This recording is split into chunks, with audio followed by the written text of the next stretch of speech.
Hello, hello, hello, everybody. Welcome to Final Nightmares. That's right, Final Fantasy is here, and it's not gonna go away anytime soon for standard players. And for commander players, it'll live in our nightmares over and over and over again. It will be in our lives longer than Sid will. And Sid. And Sid, and Sid, and Sid, and Sid. Hi, everybody. How's everyone doing today? My name is Will, also known as Scruffy Nerford. You can find me over at twitch.tv/Magic The Dungeoning. Shocking. You can also find me, well, here.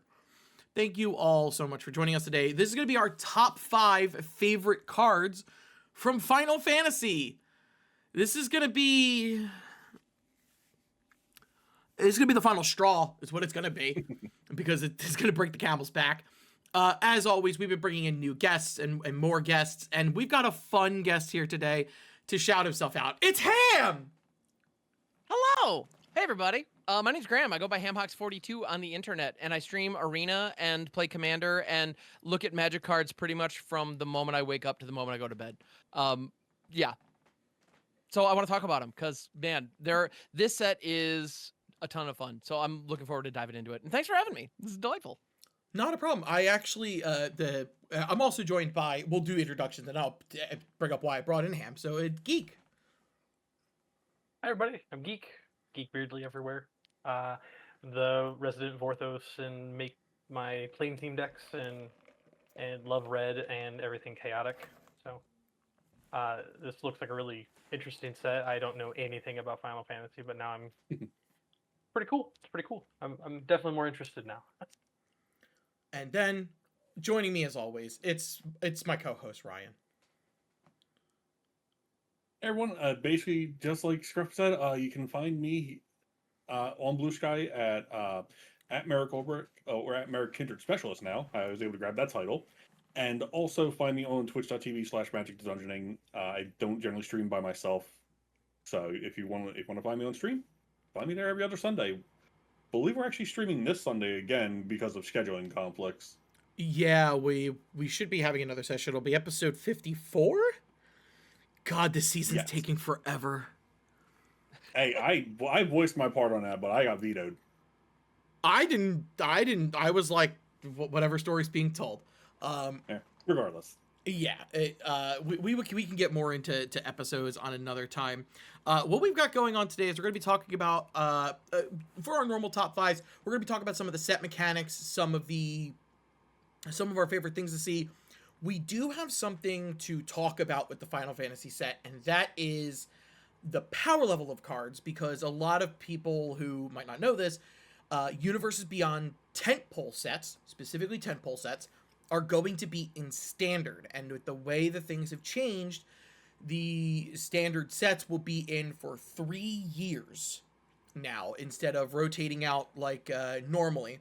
That's actually why I brought in Ham. I wanted to bring in somebody who has a standard perspective to talk about this set and give some definitely unique and different viewpoints. I tried to talk with Shannon and get her on for episodes to get her viewpoints on things. She was unavailable. That's why Ham's here. And I'm very excited to have Ham on. He was in one of our sessions for the False Guild Pact Rises. You played an angsty, acne-ridden, gruel teenager. Indeed, it was delightful, I gotta say. Well, and I really appreciate the fact that Aurelia was the NPC that you gave us, because he had a backstory with the Boros Legion. So that was delightful. I really enjoyed how that played out. So yeah, thanks for having me for that too. Oh yeah. No, it's not a problem at all. Yeah, no, when I wrote that, quick little side tangent. When I wrote that session, Aurelia was written way ahead of time.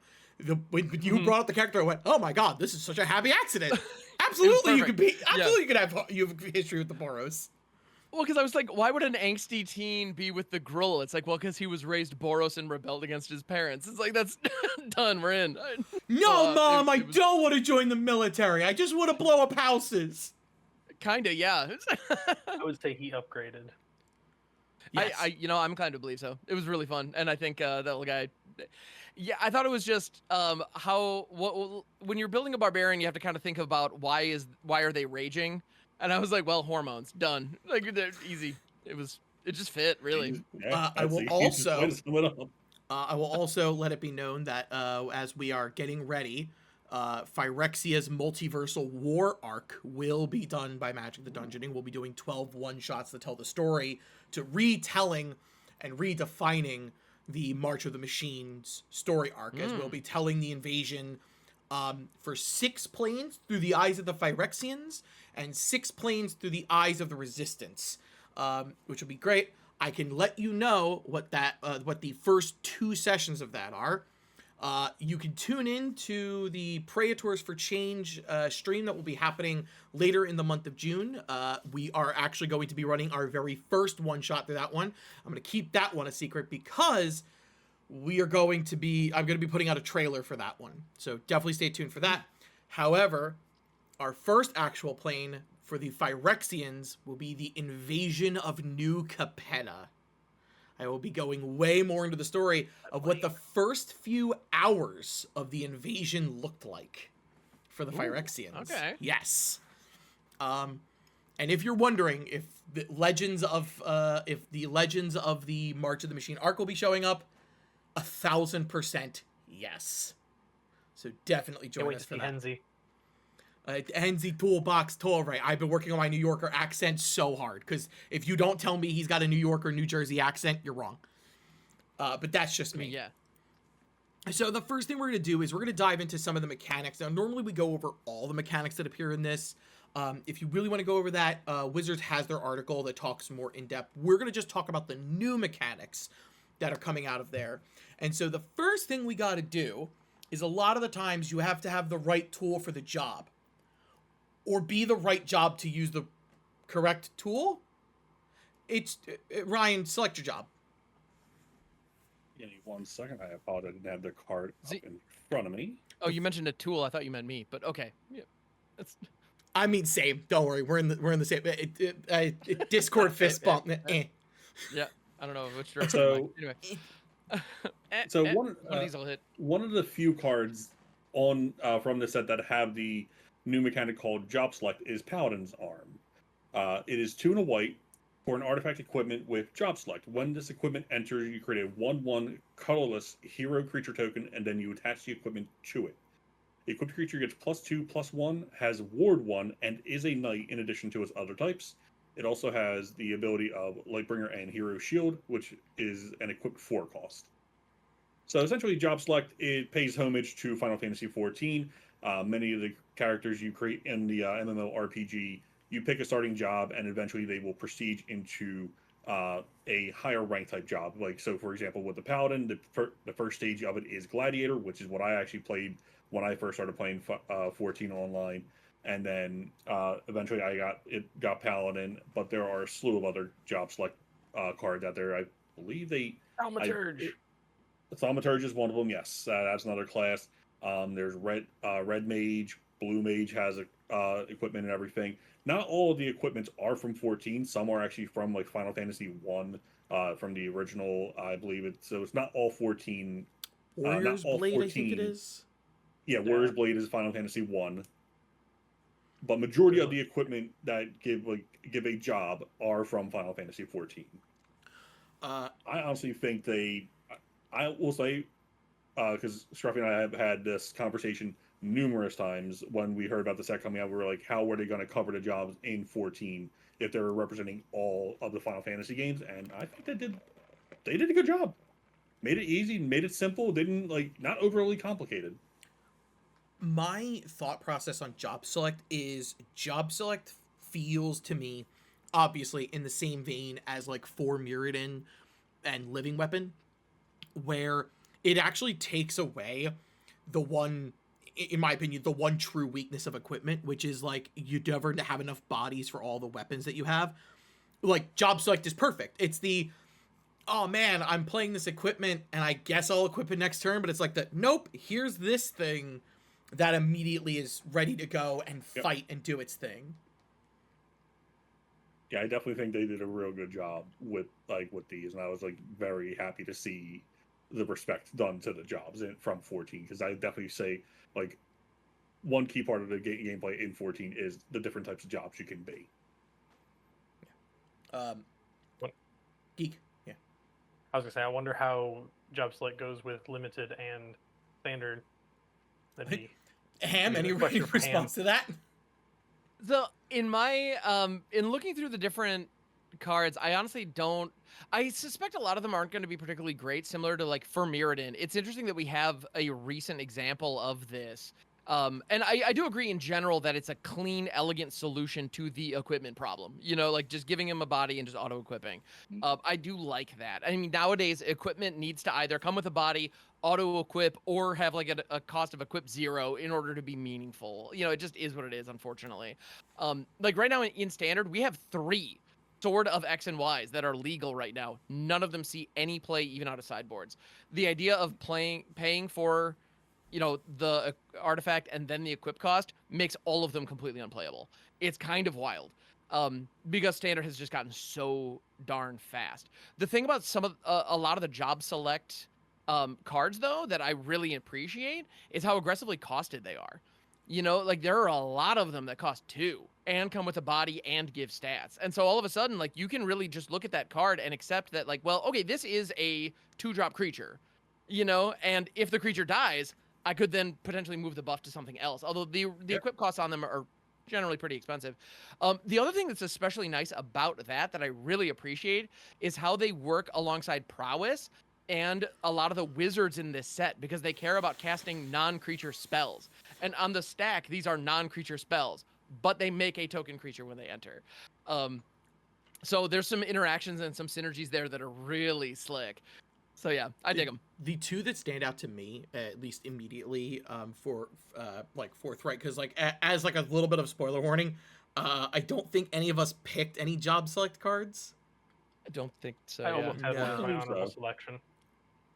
Or honorable mention, I should say. But Okay, I changed yeah. it There last were a minute. few that I was considering. The 2 that stand out to me are Red Mage's Rapier and Samurai's Katana, because Red Mage's Rapier is just supercharged prowess.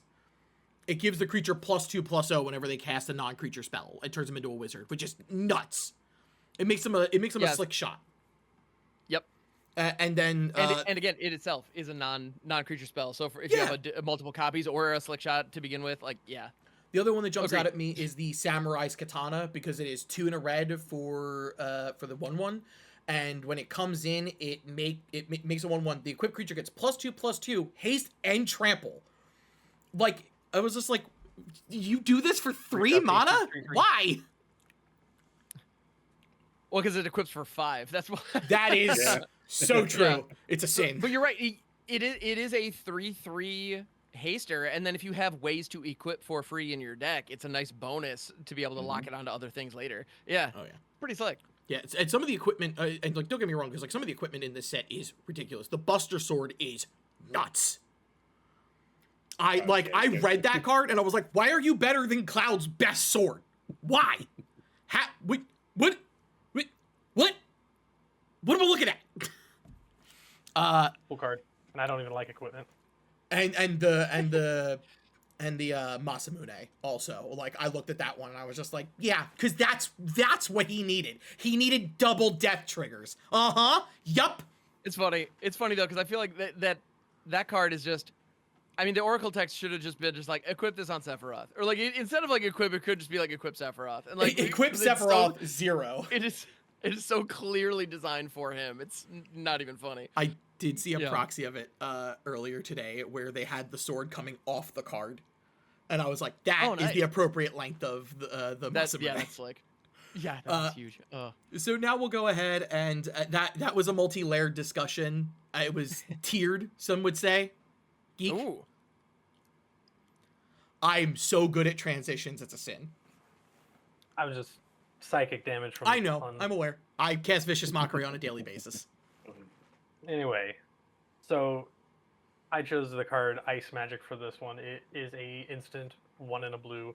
Has tiered, so tiered is very similar to Spree, except instead of being able to choose multiple modes by paying extra, you choose 1 additional cost. In this case, a Blizzard is 0 and it's return target creature to its owner's hand. So just 2 mana, return, like it's a small Cyclonic Rift, which yay. Or you can do Blizzara, which is 2 mana. Target creature's owner puts it on their choice of the top or bottom of their library. So now 4 mana, you put it further away. And then there's Blizzaga, which is 5 and a blue, so 6 and 2 blue, for target creature's owner shuffles it into their library. So it's, you got modal. I like the idea of modal spells like that and just making them even better. Again, I don't know much about Final Fantasy, but I assume this is like progression of a spell that you learn. It's funny because when you would learn the new, because I believe Ham's also played some Final Fantasy games like Sure I have. have. When you would learn the new version of the spell, the old version of the spell just doesn't exist to me anymore. Oh, I can't cast the big one, then I'm not casting the small one either. Yeah. The only time when I would argue with that is, I would disagree with that, is with Cure, because you can cast it outside of combat and you save a lot of MP that way. But that's it. Like within combat, like. Also, I will forever refer to this one as Ice, Ice 2, and Ice 3. But hey, to each their own. It's fine. So Ice, baby, got it. Exactly, you get it. Yep. I am only here to annoy Geek with puns. I love this. I'm not gonna lie. Sorry, I mean, Geek, that but makes more sense because now I'm thinking of. of the best Final Fantasy game, which is Chrono Trigger. Ooh. Or Shots fired, even but Chrono you're not wrong. Cross. What? I don't know what game you're talking about. Yeah, right. It would be the next tier down. Yeah, I think tiered is fine. It's kicker with more steps. Yeah, it's spree but more limited. But again, I love choices. You got the extra mana and you really want that creature gone. This could be better than exile. It could be better than destroy. Just nice. Yeah, it's spree, but you don't get to ever choose more than one. You only get one. Yep. It goes really good in the new Riku. Well, yeah. I mean, yeah. Oh, shocking! The guy who likes modes wants mode cards. Shocking. My shout out for the tiered, and my personally, because I don't know if this is actually considered a tiered card. Editor, I make that joke every video. Put up here if I'm wrong that this is a tiered card, but Vincent's Limit Break, I believe is a tiered card where you can make the creature come back with like different base power and toughness.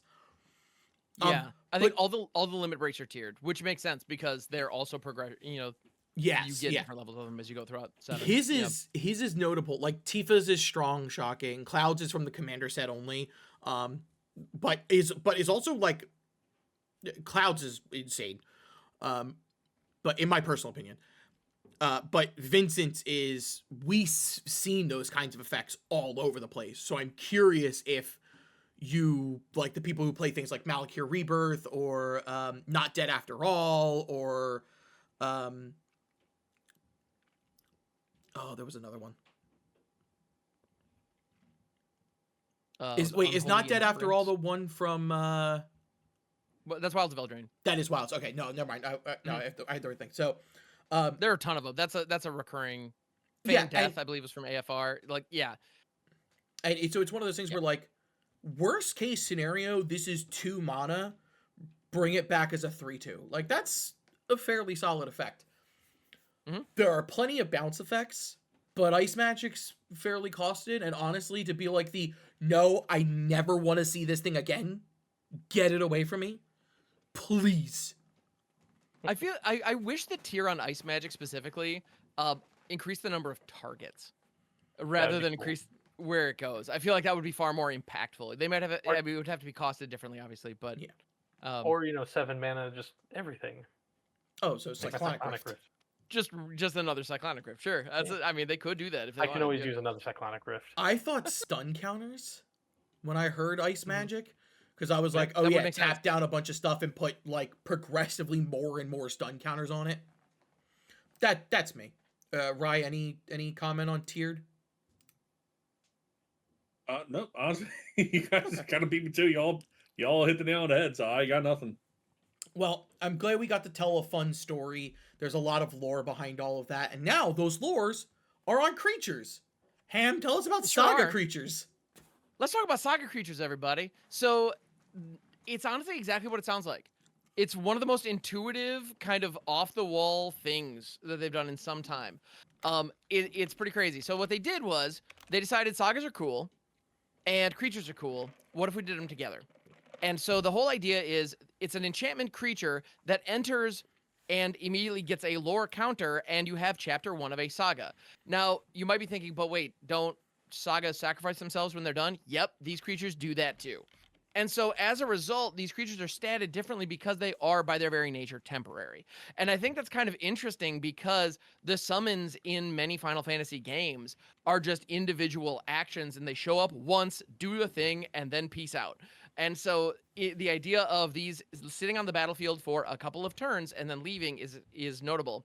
And one example is like Summon Titan. It's a 7/7 reach trample for 5, which you'll notice the stats on this are very aggressive. And again, it's temporary. First chapter, when it first enters, you mill 5 cards. Second chapter, you get a Splendid Reclamation, return all the lands from your graveyard to the battlefield tapped, and then at the end, your target creature gains trample and gets +X where X is the number of lands you control. So it's this one-shot overrun. But you'll notice Titan itself does not have haste, and these creatures do not natively have haste. So when Titan first enters, you get the first chapter, but you can't swing with it. You can block with it, and then chapter 2 happens, and then you can swing with it. So you get the 7/7 in combat that turn, but then the third chapter rolls around, and at the beginning of your pre-combat main phase, the chapter resolves and you sacrifice it. You literally only get to attack with this thing once, unless you're doing some kind of nonsense with it. So, we were talking about the not dead after all kind of a thing. If in chapter 3, like on the third turn, in response to the trigger or during your upkeep, you can hit it with a not dead after all, and then you sacrifice it and it comes back. Like things like that are viable. There are also cards in this set that can remove lore counters from sagas that can keep them around longer. And I also love the flavor of that because the cards that work with the summon creatures in one way or another are all themed around the summoner characters. You got Princess Garnet from 9, you've got Yuna from 10, you have I'm blanking so hard, but regardless, there are a ton of amazing summoner characters, and they all interact with the sagas in one way or another. And they're all meant to interact with the saga creatures, but a lot of them also interact with just sagas in general. And so, like Tom Bombadil fans, like, you got stuff. You got your win con. Finally. Yeah. There's also Really do. Summoner's Grimoire that will actually cheats a creature into play, and if that comes in, and then if it's an enchantment creature, it comes in tapped and attacking. So did you want to swing and put in Titan as a 7/7 trampler for free? Go for it. And yeah, exactly. And if you have ways to give them haste, the amount of value you get out of them is significantly higher as a direct result, because like you are naturally getting significantly more value than was ever intended on. Well, I mean, not that Wizards didn't know you were going to do that, but anyway, it's what yeah, you're it's going to abuse cards with other cards? No way. But that is an opportunity for value that is not necessarily reflected in the mana cost of these cards. So yeah, it's good stuff. Yeah, saga creatures are a lot of fun. I'm glad. I'm glad. I'm sure a lot of people had the discussion of like, what are they going to do about summons? And so like my first thing was bring them in with vanishing. Oh, there you go. So like it would be this kind of powerful creature, but it's never going to stick around forever. Yeah. So those are fun. Well, Titan is kinda hilarious. Dude, I think Titan's legit, honestly. I think this card's fun. I mean, it's a 5-drop big ramper, but you mill. And I like mill. And Splendid Reclamation, that effect of pulling all lands from graveyards to the battlefield. I'm a huge graveyard enthusiast, and that may or may not hold true as we look through the cards that I've selected. But ways to like self-mill. If I can self-mill, I have like 22 commander decks, in like 15 of them I self-mill. Like it's just my favorite thing to do. And It's just hand number 2, that's all. Kind of, exactly. Like if you're not using your graveyard, you're leaving money on the table, baby. It's free real estate. So, and I have found like these effects, and I love it too when people trash talk Murders at Karlov Manor when they're just like, that set wasn't great. It's like, that set gave us Aftermath Analyst. You shut your mouth. Like, Cool card. That actually, I'm really upset that they don't use collect evidence more. I think that that's a great mechanic. It actually works really. It is actually not bad at all. Like, I understand I'm not saying that set was perfect, but Aftermath Analyst is. And the idea of pulling a lot of cards from your, like pulling lands out of your graveyard, the amount of ramp that you can do with that is insane. And so anything that can do that is cool by me. So I like it. But yeah. Yeah, no, I have a Sidisi deck that has a Delirium second half. So like that is phenomenal for me. Let's go. Yeah. Yeah. Saga creatures. I love it. Yeah, as Ham said, they're kind of Saga intuitive. creatures. I really enjoy them. I think they're fun. Yeah, there's honestly, like, out of all the saga creatures that have been printed, like there was not one I didn't really hate. Are there some weaker than others? Yes, absolutely. There's always going to be a tiered like ranking, like, but they're good. They're unique. Question. Best one's Fat Chocobo. That's my spirit animal. Something that Chocobo is one is Question for the table. This could just be a simple yes or no if you want. Would you have preferred them to be legendary? For the ones that aren't. Honestly, maybe no. Fat Chocobo. I maybe want Fat Chocobo to be legendary. The card is legendary. I mean, it should because it is legendary. He should be a common legendary creature. That's a good Rule 0 discussion. I like some Excuse of the. me, I want to play my friend, Fat Chocobo. Well, I mean, like some of them, like Odin. That's obviously a legendary creature. Yeah. Oh yeah. Bahamut is a legendary. Yep. I'd There be is fine with it. there is the dominance from 16. I think we got We got Clive, 3 of them. Jill, Dion. Yeah, so we got 3 of them. Also Joshua. Oh yeah, And, yeah, no, we did Joshua, get Joshua. yeah. Did we get a So we got Did we get a black aligned one? Because that would mean checking. we would get all 5. We would get one for each color. Because Clive's red, Dion's white, Jill's Checking blue, and Joshua's red. Boros.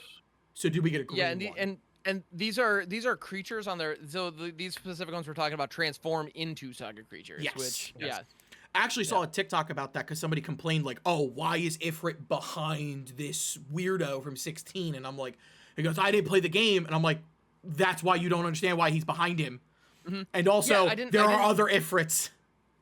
I also love that that's the complaint because when I saw that, like, yeah, I don't understand the lore. I didn't play 16, so I don't know the lore behind that. But like when I look at Clive Ifrit's dominant, like one, I see the name and it's like Ifrit's dominant. Okay, so Clive clearly has some kind of connection with Ifrit and can and there's some kind of symbiotic relationship where he can like become him. Like I know the Guardian Forces in 8 were kind of like that, where they were like melded to the user. I'm assuming it's something like that. And I feel like they tell that fairly clearly. So I mean, yeah, anyway, the long story short about it is that the summons and aeons and the primals, like however you want to talk to them based upon the game that you're playing, they're all Aspers, but brought. Yeah, right. They're all brought forward in different ways. So like for a majority of them, yeah, there is generally, as like Ham said, there is a summoner who just comes in and pulls that person into the realm, or I believe as it's even explained in like the Dissidia fighting games and like in the manual, they contact that creature and then that thing pulls the enemies you're fighting into its realm. So it could be like I'm not leaving home, you're coming over here and I'm gonna kick your ass while I'm doing it. God, I wish it which would explain why some of the animations, the landscape changes. That's okay. I dig that. Yeah. That's actually why a lot of people assume that's how Supernova from Sephiroth works. Because if you watch the screen actually breaks away and the Supernova passes over him harmlessly as it slams into the party. So it's like he's not actually there. He's using illusion magic and he pulled you into this world where a Supernova is going off. I brought up Sephiroth specifically because we're going to talk about him Of course we are. We're going to talk about him. But yeah, so a ton of fun. The dominants are just a different way in the lore-wise of how summons are used. There are people who are dominants of specific things, and they turn into those things instead. I know Ben Starr, who actually did the Final Fantasy panel, voices Clive. So I was really surprised he didn't yell out, "Come to me, Freet!" And he just turns into that thing, and it's very awesome. He just starts slamming bitches. So that's all we have to talk about for that. I guess the 2 quick things we'll talk about is we're going to talk about the power level of some of these cards, because the idea that this set and Universes Beyond sets moving forward at their tentpole sets are going to be in standard does beg to ask the question if we're going to see the same power level that we saw in, say, Lord of the Rings. Because Lord of the Rings had a lot of cards that looked pretty innocuous and then were very strong in like every format. And so with this set, it begs to ask the same question. Are these cards going to be very strong? There's 3 I want to talk about specifically, but before we get to that fully, the real question is, I've seen this talked about a lot online, so I'll bring up the question here and answer in the comments if you want to. Do you think the Final Fantasy games were represented fairly between all of them? And I'll start off by saying, as a guy who loves 10, 8 and 14, no, they weren't. But I didn't ever expect them to be, if we're being honest. There are. So speaking of, like, because also one of our other friends, she knows a little bit more about Final Fantasy than we do. She actually is like broke it down for us at times. Like certain our Final Fantasy games that we got over here in the US were out of order. I believe our Final Fantasy 6 was Final Fantasy 4 in Japan. I could be wrong on that. I may be misremembering. But yeah, we like the story is kind of not. So basically, it's weird how because Japan had it more, I believe, them more linear. And honestly, I think with obviously them being from Japan, they're going to be more popular in Japan in that regards. But back to the original question, I know I can agree with you. Like I don't feel like all the games were going to be represented fairly, but I also believe that falls on the basically on their popularity. So like sevens and 6 and 7 are both notoriously popular. 14 is a large MMO, one of the I actually believe it's the most sold Final Fantasy game now. And then like even with and 10, like 10 and 10-2, like those 4 games are probably the 4 most popular Final Fantasies. Again, I could be wrong. You can fact check me, but that's just going based off the knowledge I know, like knowing from what limited knowledge of Final Fantasies that I have. Yeah.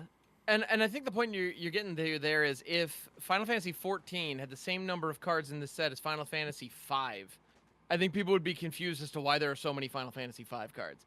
Meaning no disrespect to Final Fantasy 5, but like it literally wasn't released here in the States at the same time, which is why I know the one that I know for sure is the Super Nintendo cartridge that I played as a kid that said Final Fantasy 3 on it was actually Final Fantasy 6. And that's so yeah, that one I know for sure. And so, 3, 4, and 5 that they got in Japan, we didn't get here until later, until with emulators or whatever, but they didn't see US releases. So as a result, those games just aren't as popular here. They're just not as big in this market. And Final Fantasy VII was a lot of people's introductions to this game. I know people my age, Final Fantasy VII is on the Mount Rushmore of greatest video games of all time, not even just Final Fantasy games. And it was a good story. It was their introduction to the franchise, and it was the franchise stepping into 3D. Like, it was a major moment in history. Of course, it's beloved, and it's heavily represented in the set, as it should be, So I think it's funny. I kind of agree with both you guys here. At the end of the day, no, they did not split these the cards evenly, but I think the treatment was fair. And there's a part of me that's saying that as a Final Fantasy IX fan who saw way more cards than he was expecting. I love Adelbert, and I'm really upset that he's an uncommon. I love Adelbert. I'm just amazed we got him. I know. Dude, I was like, I saw him, and I was working when I saw his card, and I went, yes! I was like, my boy! I was actually just looking through, like, on Scryfall. Shout out Scryfall is an awesome website to go to. I'm using it right here for these. I love Scryfall. If you do like an is Final Fantasy, like FF1, so like 1 through 5 have like 13 to 17 cards a piece, and then you get into like 6, which has like I think 20 some, 30 some. I'm looking at a chart right now. Somebody broke it out. Like 10's got like 27, but then you've got 7 and 14, which each have like 45 cards. So at the current ranking, our top 5 sets, going from number 1 to number 5 with 43 cards is Final Fantasy 14. Makes sense. With 41 cards is Final Fantasy 7. Okay. Both got commander decks too. Yeah, with 27 cards, Final Fantasy 6. With 25 cards, Final Fantasy 9. I am shocked, but delighted. Right? And then with 23 cards, Final Fantasy 10. And then the rest of them are like... the rest of them are all like drifting. Like, both 15 has got 21 cards, and 8 has got 20 on the dot. And then after that, it starts to 13's got a couple, and then 16 and 5 are tied, and then 4 through 1 it just like dips. Yeah. 2 has the least. 2 has 11 cards. I will not lie, that surprises me because like 13. While like I played 13, 13-2, and 13 Lightning Returns. I enjoyed the games, but I know those games were not received well. No, People unfortunately not. hate 13. So And I'm like, I suspect a lot of the games that are hated here in the States, a big part of it is the localization. Because I know Probably. with like, yeah, a big part of it. I just had a tough time following the dialogue is the reason I fell off that game. You know, I suspect it actually, you know, in the original language it's probably fine. Or there Yeah. could be Yeah. fan translations that are a lot better, but I do know that as Final Fantasy progresses as a series, like I watched a cutscene from 16. That could have just been a movie. I was like, the voice acting in this is phenomenal, and like the action's cool, and I was like, why is Sid so hot? Who are you? Fuckable Sid? Is that a It's- hashtag Fuckable Sid? Anyway. Well, if you ask Shannon, her favorite Sid is 14. My favorite Sid is it's probably 7. I don't know. He's just got such a trash talky attitude, but he just reminds me of Baird from Gears of War. I can actually see that. They look almost identical, actually. If you put them They side really by side, do. they look very close to each other. That's just me personally. Geek, I guess that you do agree with the rest of us of like the representation wasn't the fairest. I mean, yeah, the games that have more cards are obviously the ones I keep hearing about. I've played a little bit of 14. That's a popular one. I of course know about 7. Never played it, but I know all the characters. A lot of people love 6. I kept hearing about this character named Kefka, and now I've seen the clown. And They put his laugh on Arena, you guys. Anyway, sorry. and like with Vivi, Oh, I thought that wait, was wait, just he's generic like- black mage, and now I know it's a character. Oh my. You so- calm down. Kefka's straight up laugh is on Arena. The sound design on Arena absolutely crushed it. I'm happy to speak to that, but yes. I didn't expect it to be fair. It does make me kind of hesitant to like. I am a big Marvel fan, so I don't know what the representation in the Spider-Man set's going to look like coming up. So like, it does leave me a little bit, cautious. I know that Geek and Ryan are both fans of Avatar: The Last Airbender, so like, I don't know what the representation amongst all the different characters is going to look like in that one. If the Cabbage Man does not get a commander deck, though, I don't want it. Oh, if we don't get a My Cabbages card in the Avatar: Last Airbender, My set, I'm gonna Cabbages! be No, upset. there will be. It just has to There's make gonna be. X food tokens. That's all. It's got to blow up an artifact to make X food There's tokens. going to be one. Probably. Yes, 100%. Just like there's going to be a secret tunnel card. It's just going to be Rogue's I mean- Passage. I mean, yeah. Or Okay. or it's a saga. I'll take it. Or it's a saga, and it tells the song. I just need a really good Toph card. That's what I need. I think. Oh, I think we'll get Yeah. one. I definitely Well, think you'll and get one. Iroh, but you know. we I never need really I give need them. Universes Beyond Genshin Impact, but that's because how I'm many a weeb. how many Zuko's are we gonna get? I wonder. Oh, that's good. Yeah, It that's does good. make the These two. estimation. Gotta have We at least two. we did get Like the mono red or like red black at uncommon, and then like a red Yeah. white. We as had a nice like, discussion about it. Yeah. Like whether or not he's like Mardu to Rakdos Mhm. and things like that. I'm Yeah. firmly in the more Mardu. yeah, that's definitely in a lot of it. Zuko does could strike me as Mardu. I could agree with that. Yeah. We could say that for another video. yeah. yeah. Oh, yeah. I There's think that's definitely- funny. I will I We'll actually- get into that once that sets. There's oiled actually and stuff. a video I want to put together with like 7 to 8 people where we just discuss what Universes Beyond sets could look like in the future. Because the fact that we have not gotten Universes Beyond Power Rangers is a sin. You know they're working on it. I You would know- I'm hope sure the so. legal Ham. team is talking. or at least a secret Ham. there. Where is it?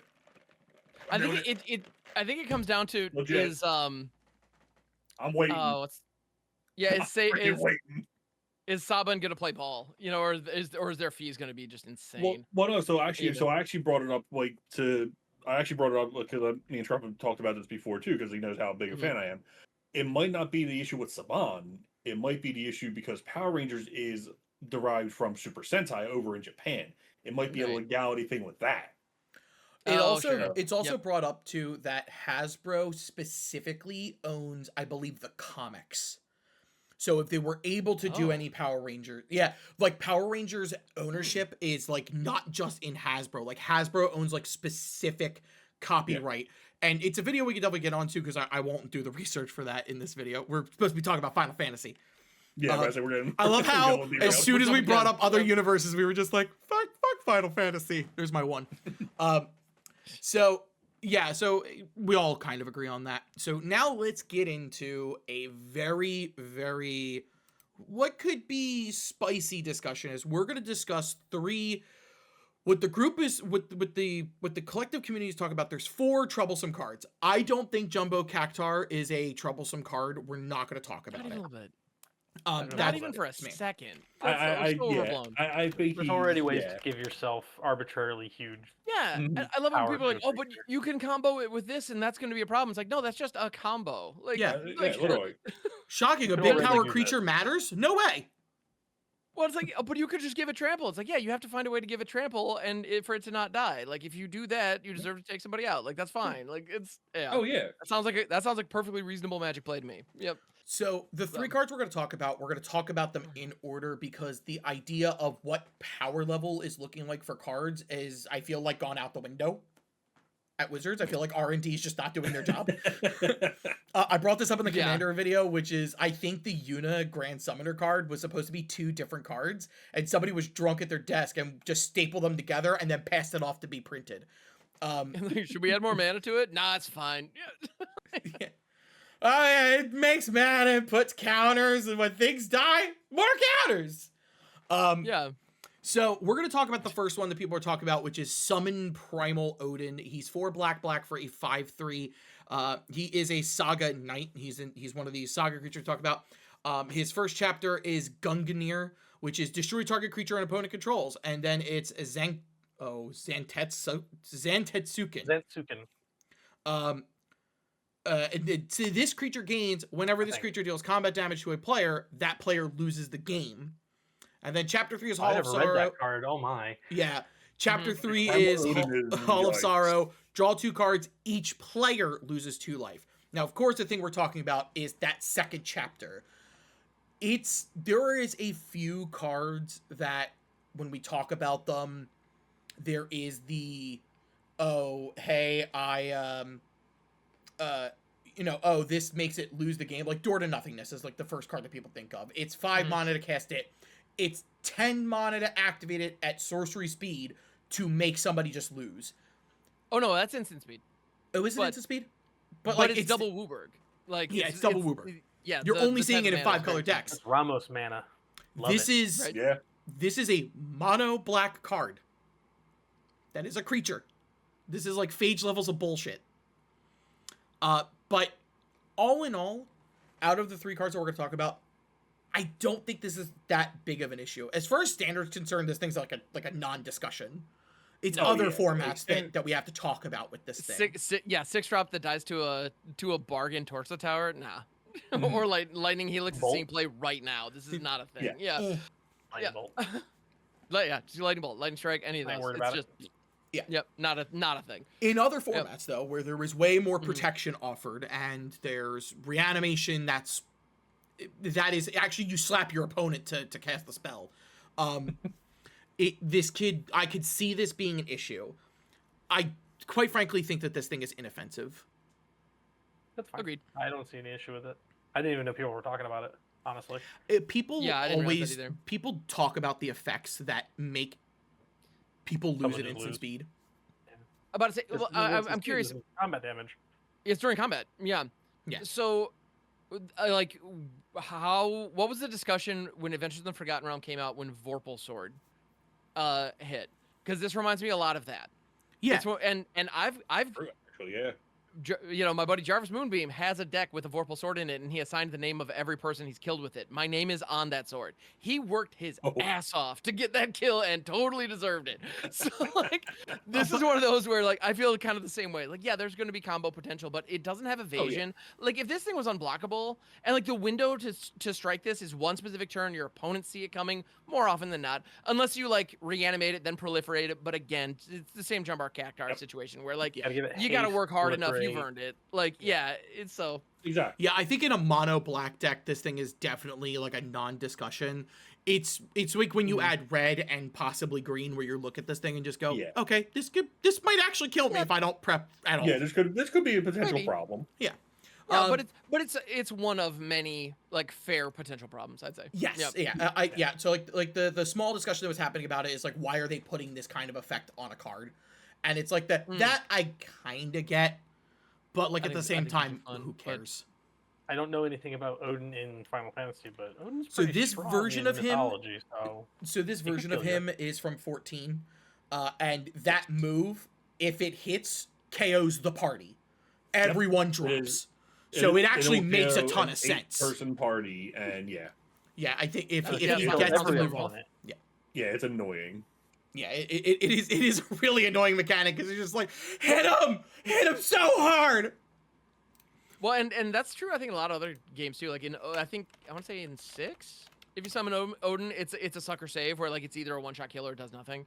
Yeah. And Yep. like I think he does that in a couple of games, and it's oftentimes just not worth it, frankly, because No. you miss enough that Anyway, So just taking your turn the- off half the time. Yeah, but after those, the real discussion we're going to have is the other two. And so this one, the next one we're going to talk about is Xenos Ye Galvis. Funny enough, also for 14. He's 3 black for a 4/4 human noble warrior, and he has My First Friend. When Xenos Ye Galvis enters, choose a creature an opponent controls. Until end of turn, creatures other than Xenos Ye Galvis and the chosen creature get -2/-2. When the chosen creature leaves the battlefield, transform Xenos Ye Galvis. On face, inoffensive to the highest degree. He's just Massacre Worm for 1 mana less.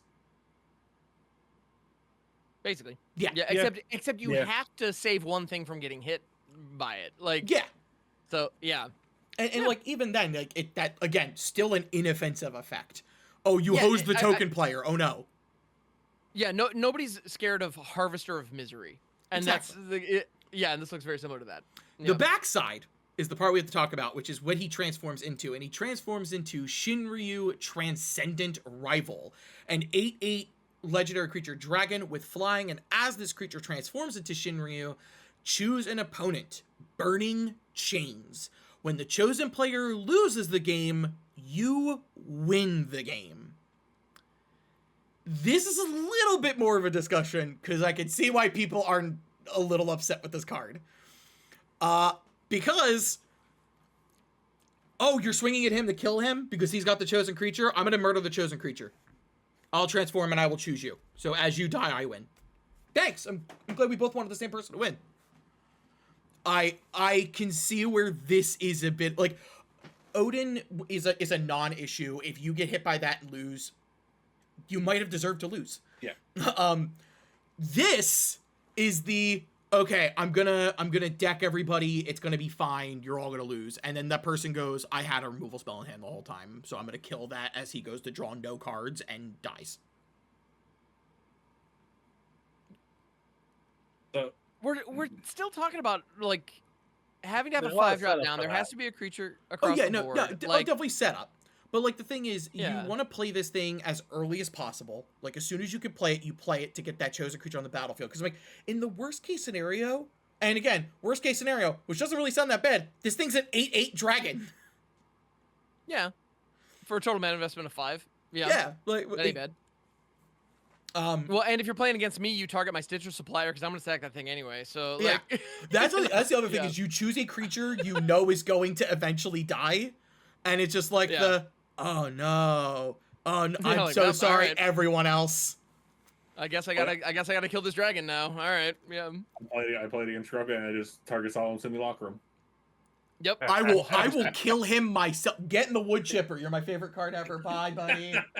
Right. Yeah. I'll that- attack that- I'll attack a synthesizer into this guy. Yeah, Oh, no, yeah. go for it. Or the simulacrum into this guy. Whatever. Yeah, it's it's one of the things of like win the game He's- effects are definitely much more obnoxious than lose the game effects. Can agree with that. But the game's got to end, right? Like Yeah. I don't. I I agree. genuinely, honestly, there are I've been stuck in so many board stalls. Like I've genuinely had so many times where a delightful game, a very fun interaction with friends, Mhm. just goes on a little too long. I have no issue. And on top of that, this can also get blown out by an opponent having. So, yeah, you set it up by having a kill spell in hand. If your opponent has a Swords to Plowshares in hand, all of a sudden, like, Yeah. oh, I guess my plan is now completely undone as well. Like, there's plenty of play. You see it coming. That's why I he's can second. understand it. I can see a couple feels bads, but I don't think this is problematic at all. Yeah, Yeah. I just think he that definitely won't if be like.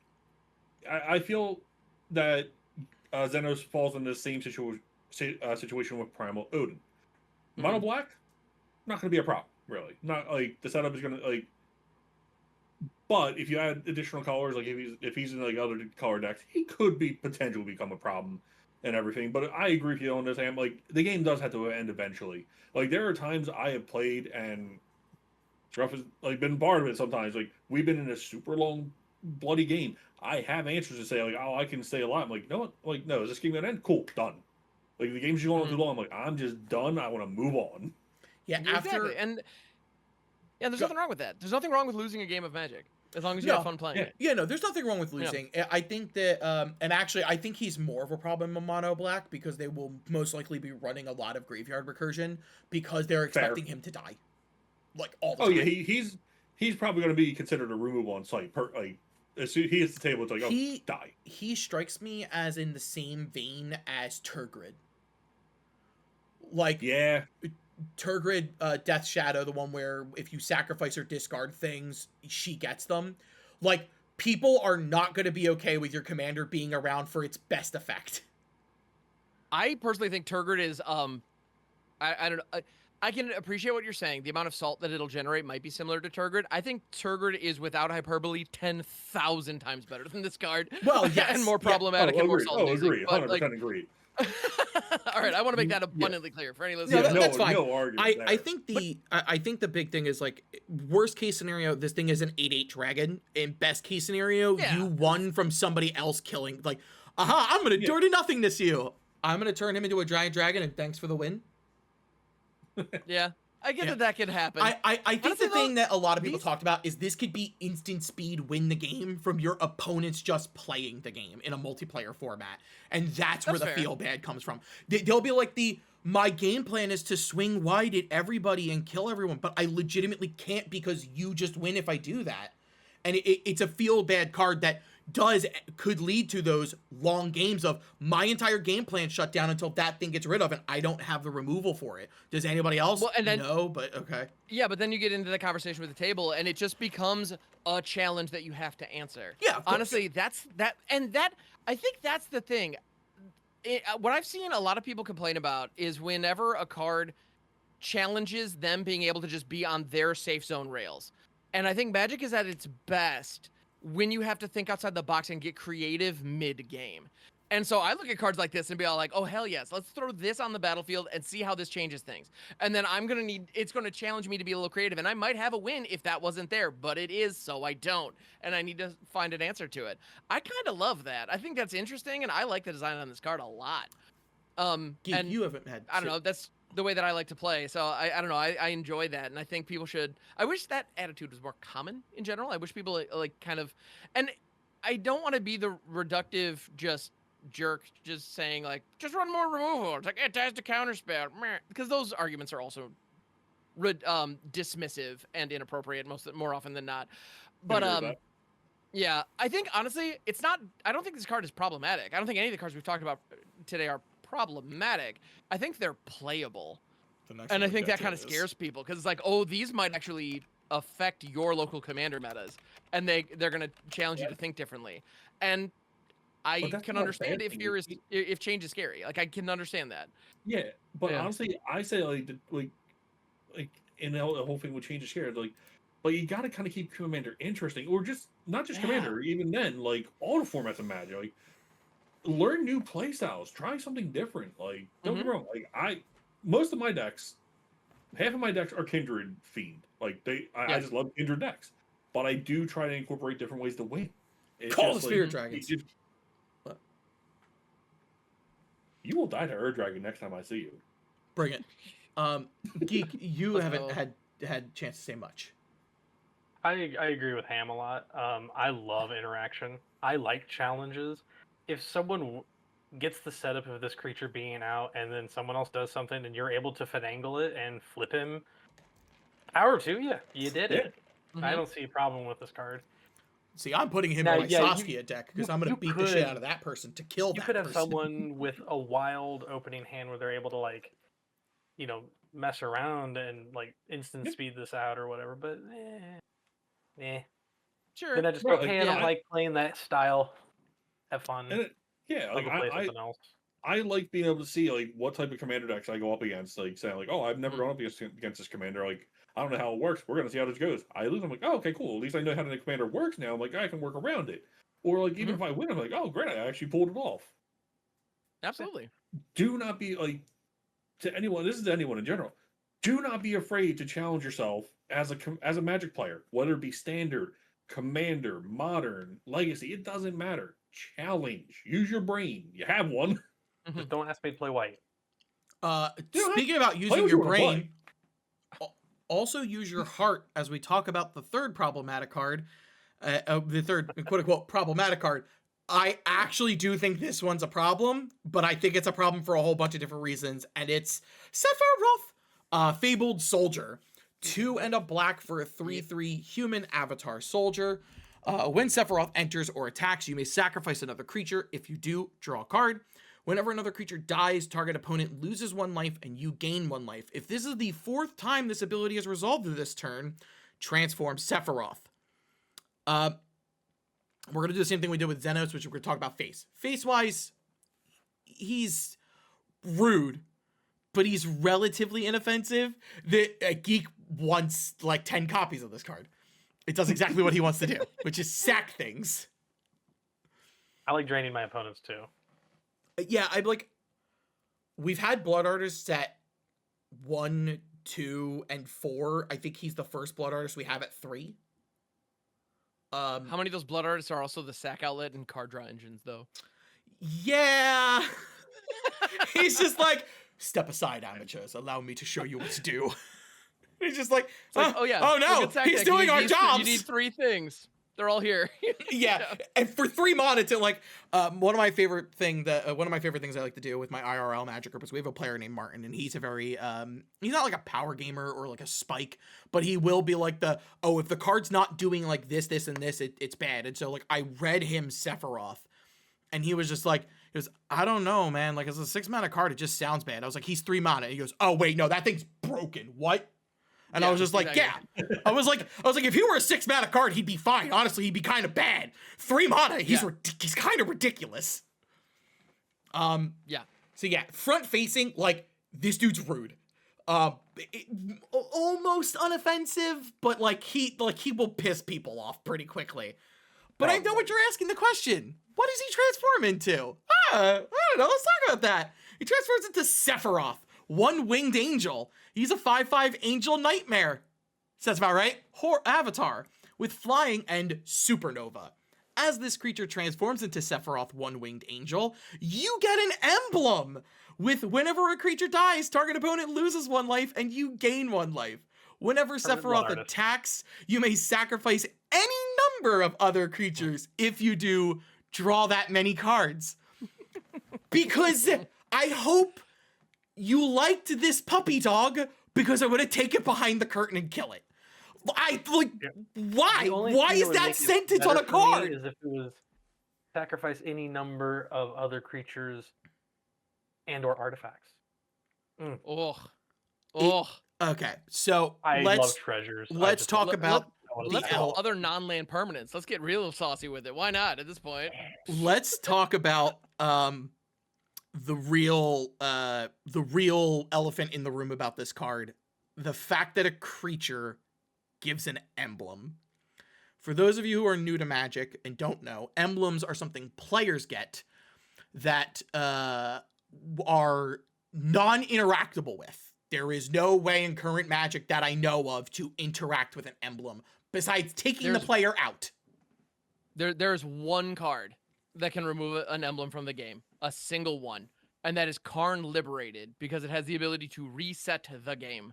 And it Oh. removes literally everything. That does count emblems. That's it, though. That's the only card in the entire, out of the 30,000 or however many cards there are in this game, that's the one that can do something about it. I think we're almost to 30,000. I think I saw a post on Blue Sky. Someone we're like 230 cards away, and I'm like, That's, Edge of Eternity should get us there. I yeah. almost said like 25 or 26,000, then I realized, no, that was a couple years ago. Yeah, that I saw that a lot number. of so I cards. just- Edge yeah. of Eternities has 306 cards in it, so we will be over 30,000 by like 3. So yeah, Yeah. so I guess the nice part that they did about the card is at least he's no longer the blood artist. Does it matter? This is no, it doesn't. Yeah, It 'cause doesn't. have to be. It doesn't. So in a standard format, Ham, you can tell me. I don't know if this card is going to see play. It most likely will, because it's just really aggressively costed for quite a strong effect. Mhm. And I think if he just transforms, I don't know if that's like, I guess I lose, but like if he transforms, it's kind of backbreaking at that point. Especially because Yeah. now you could cast Sephiroth again because they have different names now. That's Oh yeah, honestly, I'm stacking him and bringing him back and transforming him again and getting more emblems. Yeah, that's As you said, I'm rototilling this guy. that's the over problem with this and card. over He is the first time because I know Ham was about to say something. I apologize, Hey, but Ham. good. No, no, the no. big thing for me is this is the first time I look at a card and I was just like legitimately like, what the fuck are you guys doing?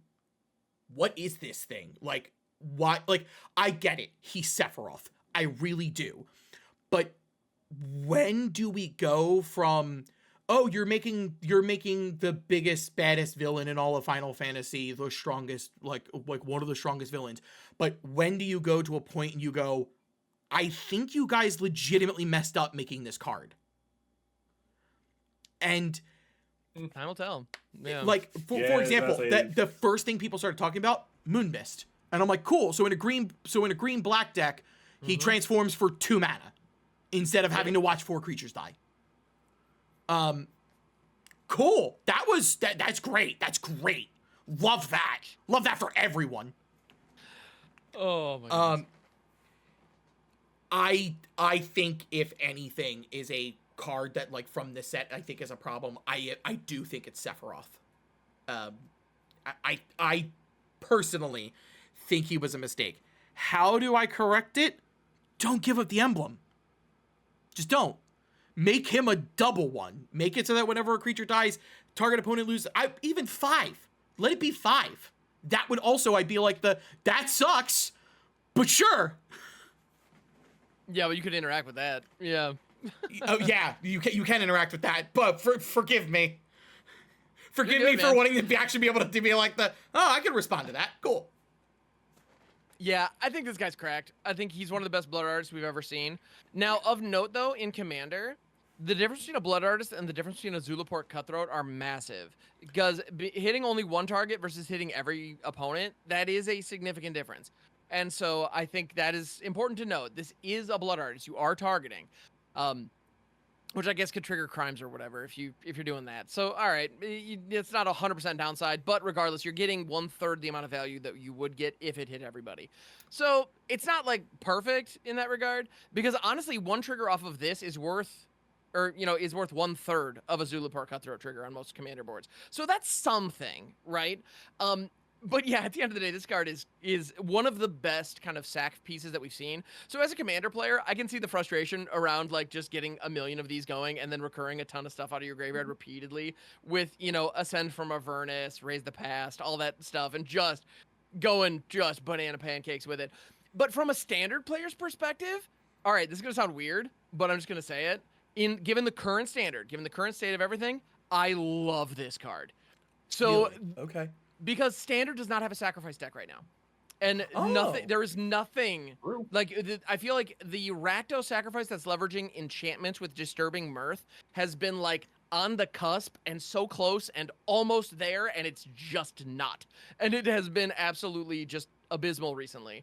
and it needs something. And we have cards like Scavenger's Talent, which is bonkers powerful. We have Overlord of the Baelmerk. We have, the not Pitiless Plunder, the one drop from Ixalan that can sack and make stuff. We have like 3 or 4 different creatures that you can sacrifice to either draw cards, make treasure, or put other tokens on the battlefield. Like the amount of support that we theoretically have for an archetype that literally just doesn't exist right now is frustrating. And I feel like Sephiroth is maybe the linchpin that finally takes an aristocrat deck in standard and actually makes it viable. And so if it can introduce a new archetype that is a classic archetype within the game and make it playable in standard, sweet. Like that is amazing. And I'm hopeful that that could become a thing. Standard wise, the first card that jumps out at me for him is a 1-drop, Infestation Sage, who when it dies makes a 1/1 flyer. And it's like, Done. oh yeah, I'm gonna sack this, I'll make a 1/1 flyer, I'll draw a card, lose a life, I'll gain a life, eat dog shit. And Like, we have Bartolome and Amalia and that all that stuff, all that whole package. Now, there is one thing that I need to call out about this that I discovered today. Sephiroth's type. All right, so Sephiroth's creature type. He is a human avatar soldier. Now, you might be thinking, okay, human soldier, sure, that's kind of his whole thing. Avatar. That might sound weird. It's because Genova cells, it's whatever. But like, I understand lore-wise, it does make sense. I get that. So, but the reason that I care so much about that is my current favorite card in all of Standard is Overlord of the Baelmerk. I love Overlord of the Baelmerk more than I can express in words. And it specifically says whenever it enters or attacks, you mill 4 cards, then return a non-avatar creature card or planeswalker. So in those decks, if you're trying to fill your graveyard with stuff using Overlord of the Baelmerk, it cannot fetch you Sephiroth. It can grab pretty much everything else, but it cannot fetch Sephiroth. That is like a surprisingly huge blow to that deck. because they're like looking at it like, oh my god, he's perfect. Why does he say Avatar? The thing that for me, I guess like avatar wise, avatars to me have always been the embodiment of something as like the view, because like they always stand for an ideal. And I guess that for like Sephiroth lore wise is, and I think the movie, I think it's called Advent Children, best represents it, where Cloud defeats Sephiroth again and he goes, go where you belong, stay in my memories. And Sephiroth's last line is, I will never be a memory, as he like fades from existence. And like the idea is that like I'm always going to stand for something. You will always think of me. I will never just be a memory. And so like it, for him to be an avatar, the ideal, the embodiment of something, yeah, he's the embodiment of a legend. Like people are like, oh my god, like, oh yeah, Sephiroth, like the dude's a legend. Like he's not even real. Where's the music coming from? Yeah, that's part of what. Yeah, why do I hear boss music? That's part of what made him so iconic, is that for the whole first disc of that game, you see him like once in a flashback, and then it's just the characters reacting to the idea of him. Yeah, that's part of what made him so effective, is the build up. And then when you have the Cloud Zack moment thing, and you're just like, oh yeah, like, oh my god, we're fighting with Sephiroth, and there's this dragon. Oh my god, he one-shotted me. Oh my god, Sephiroth one-shotted it. Yeah, that is such a brilliant moment of using gameplay for storytelling. Yeah, I love it. It's, oh my god, really he pierced this snake on a tree. Yeah. But yeah, so Sephiroth I do think is a problem overall, but where Ham brought up a very interesting point. I did not consider that from a standard view. Well, Standard right now is one of the fastest formats it's probably the fastest standard format that has ever been. I mean, it's like a turn 3 format. Like you can, like there are genuine turn 2 kills that happen with some regularity. Like that should never happen in Standard, and it does. The mouse package and the Corey Steel Cutter Izzet package are insanely fast. And the idea of anything that isn't in the idea that of a deck that doesn't run Monstrous Rage having play in the current Standard is something I can absolutely get behind. Yeah, so I built a colorless deck. I really want that to take off. A lot of people do, and I think this set can do that. I think it'll help. Yep. Ultima and Bahamut. So folks, we've delayed it long enough. We're finally going to start talking about our favorite cards from the set. We'll try to be a little bit quicker than we normally are, but I doubt it. And so we always do this. We always have our guests go first. So we're going to do it in this rotation. It will go Ham, Geek, Ryan, then myself. I deserve to be last. It's where I belong. And so with that, we'll go ahead and start with our honorable mentions. And Ham, who's your honorable mention? Or what is? So I have a summon that I want to talk about. Summon Brynhildr. This is a 2-drop red card that I think is flying under the radar, and it's not one of the sexy cards out there. Honestly, like, Brynhildr is from 13, apparently. This is not one of the iconic, like, Espers or Guardian Forces that I was familiar with, if I'm completely honest. I'm sure that I missed it, and I'm sure it's been around. But regardless, this one is a Saga Knight. It is a 2/1 for 1 and a red, and it has 3 chapters. 1, Chain. Exile the top card of your library. During any turn you put a lore counter on this saga, you may play that card. So that includes the first turn. So if you haven't hit your land drop yet, you can, and you spin one, great. Or if you have extra mana lying around, you could. But it also creates an interesting dynamic where Brynhildr needs to survive until your next turn if you're going to get access to that card. And so it's kind of interesting. And that's a face-up exiled card. Your opponents get to know what it is. So that produces a really interesting kind of dynamic, and it gives you access to card draw. You get to access a card. In a relatively low-cost deck where you're likely to be able to afford it on the following turn, that's just good. But the thing I love about this the most, we were talking about summons earlier and about how they are temporary creatures. Well, the chapters 2 and 3 of Brynhildr are when you next cast a creature spell this turn, it gains haste until end of turn. We like this. A 2-drop that gives the next few creatures haste? Thank you, please, yes. May I have another? Card, and I didn't even realize it until you mentioned it before we started recording. I was like, oh. It's because this isn't one of the characters that are really turning people's heads. But and as we're recording this, I have actually had the opportunity to dabble a little bit in the streamer event, and I have played with it. And I was able to throw this down and then use that haste to drop a full-priced Overlord of the Hauntwoods and then swing with it, getting 2 everywhere tokens.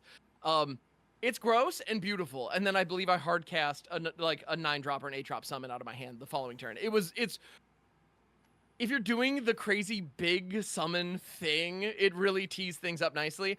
I don't think this is great if you're just trying to go low to the ground like aggro. It's probably not quite enough, but if you're trying to tee up, especially attack triggers on like 3-drops, 4-drops, and 5-drops that don't natively have haste, it's really strong. It kind of feels like the glue that ties those summon decks together. So I think a lot of people are sleeping on this card. I think it's actually quite strong. Cool card. Yeah. I love Impulse Draw too. I know, right? Yeah, Lealia fans. Yep, you got more tools. That thing is very silly, and I like it a lot. Yeah. So do you want me to just go through the list now? Do you want me to jump into it? We're gonna go around. Or we're going all the way around with each. Yes. Perfect. Yeah. That way we get everybody gets the chance to talk about it. Which is gonna bring us to Geek. What you got? Well, my honorable mention is another Impulse Draw kind of thing, but it's also a little more fun. It's a triple triad. It is 3 red, red, red for an enchantment. At the beginning of your upkeep, each player exiles the top card of their library, kind of like a Tali. Until the end of turn, you may play the card you own, exiled this way, and each other card exiled this way with lesser mana value than it without paying their costs. So I steal your stuff, which I love doing. It's Impulse Draw, which I love doing. But I think it's a little more fair. Your spell needs to be the biggest for you to get the best value. So I kind of like that it's a little limited. It's less just going ham at things. But so I really like this effect. But yeah, so that's why it's my honorable mention, because it does have 3 red pips, which means I'm pretty much only going to keep it in my one color, 2 color decks. But I just really enjoy this kind of effect on things. Mono Red Devotion loves this thing. That's true. Yeah, it does. I think it's hilarious. This is from 8. It's the game you can play in 8, and I never understood that game because I was just like, no mini game. I want to fight. I have a gunblade. Why would I want to be here? I love that we can now play a card in a card game about a video game that is a card game. Like it's just Charlie Day at the board with all like the strings running everywhere. It's just cardception. Yeah. Exactly.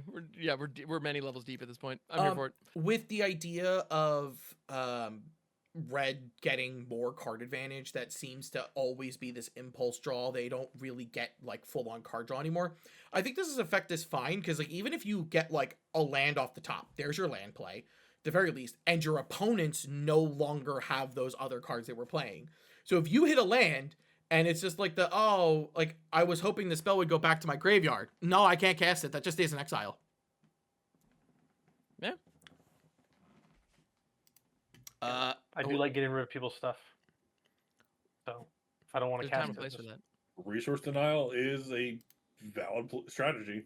Here's the real question, Rye, as we go into your honorable mention. Did you stick with the mono red? Did not, You unfortunately. failed us Break because I it. have a mono red card too.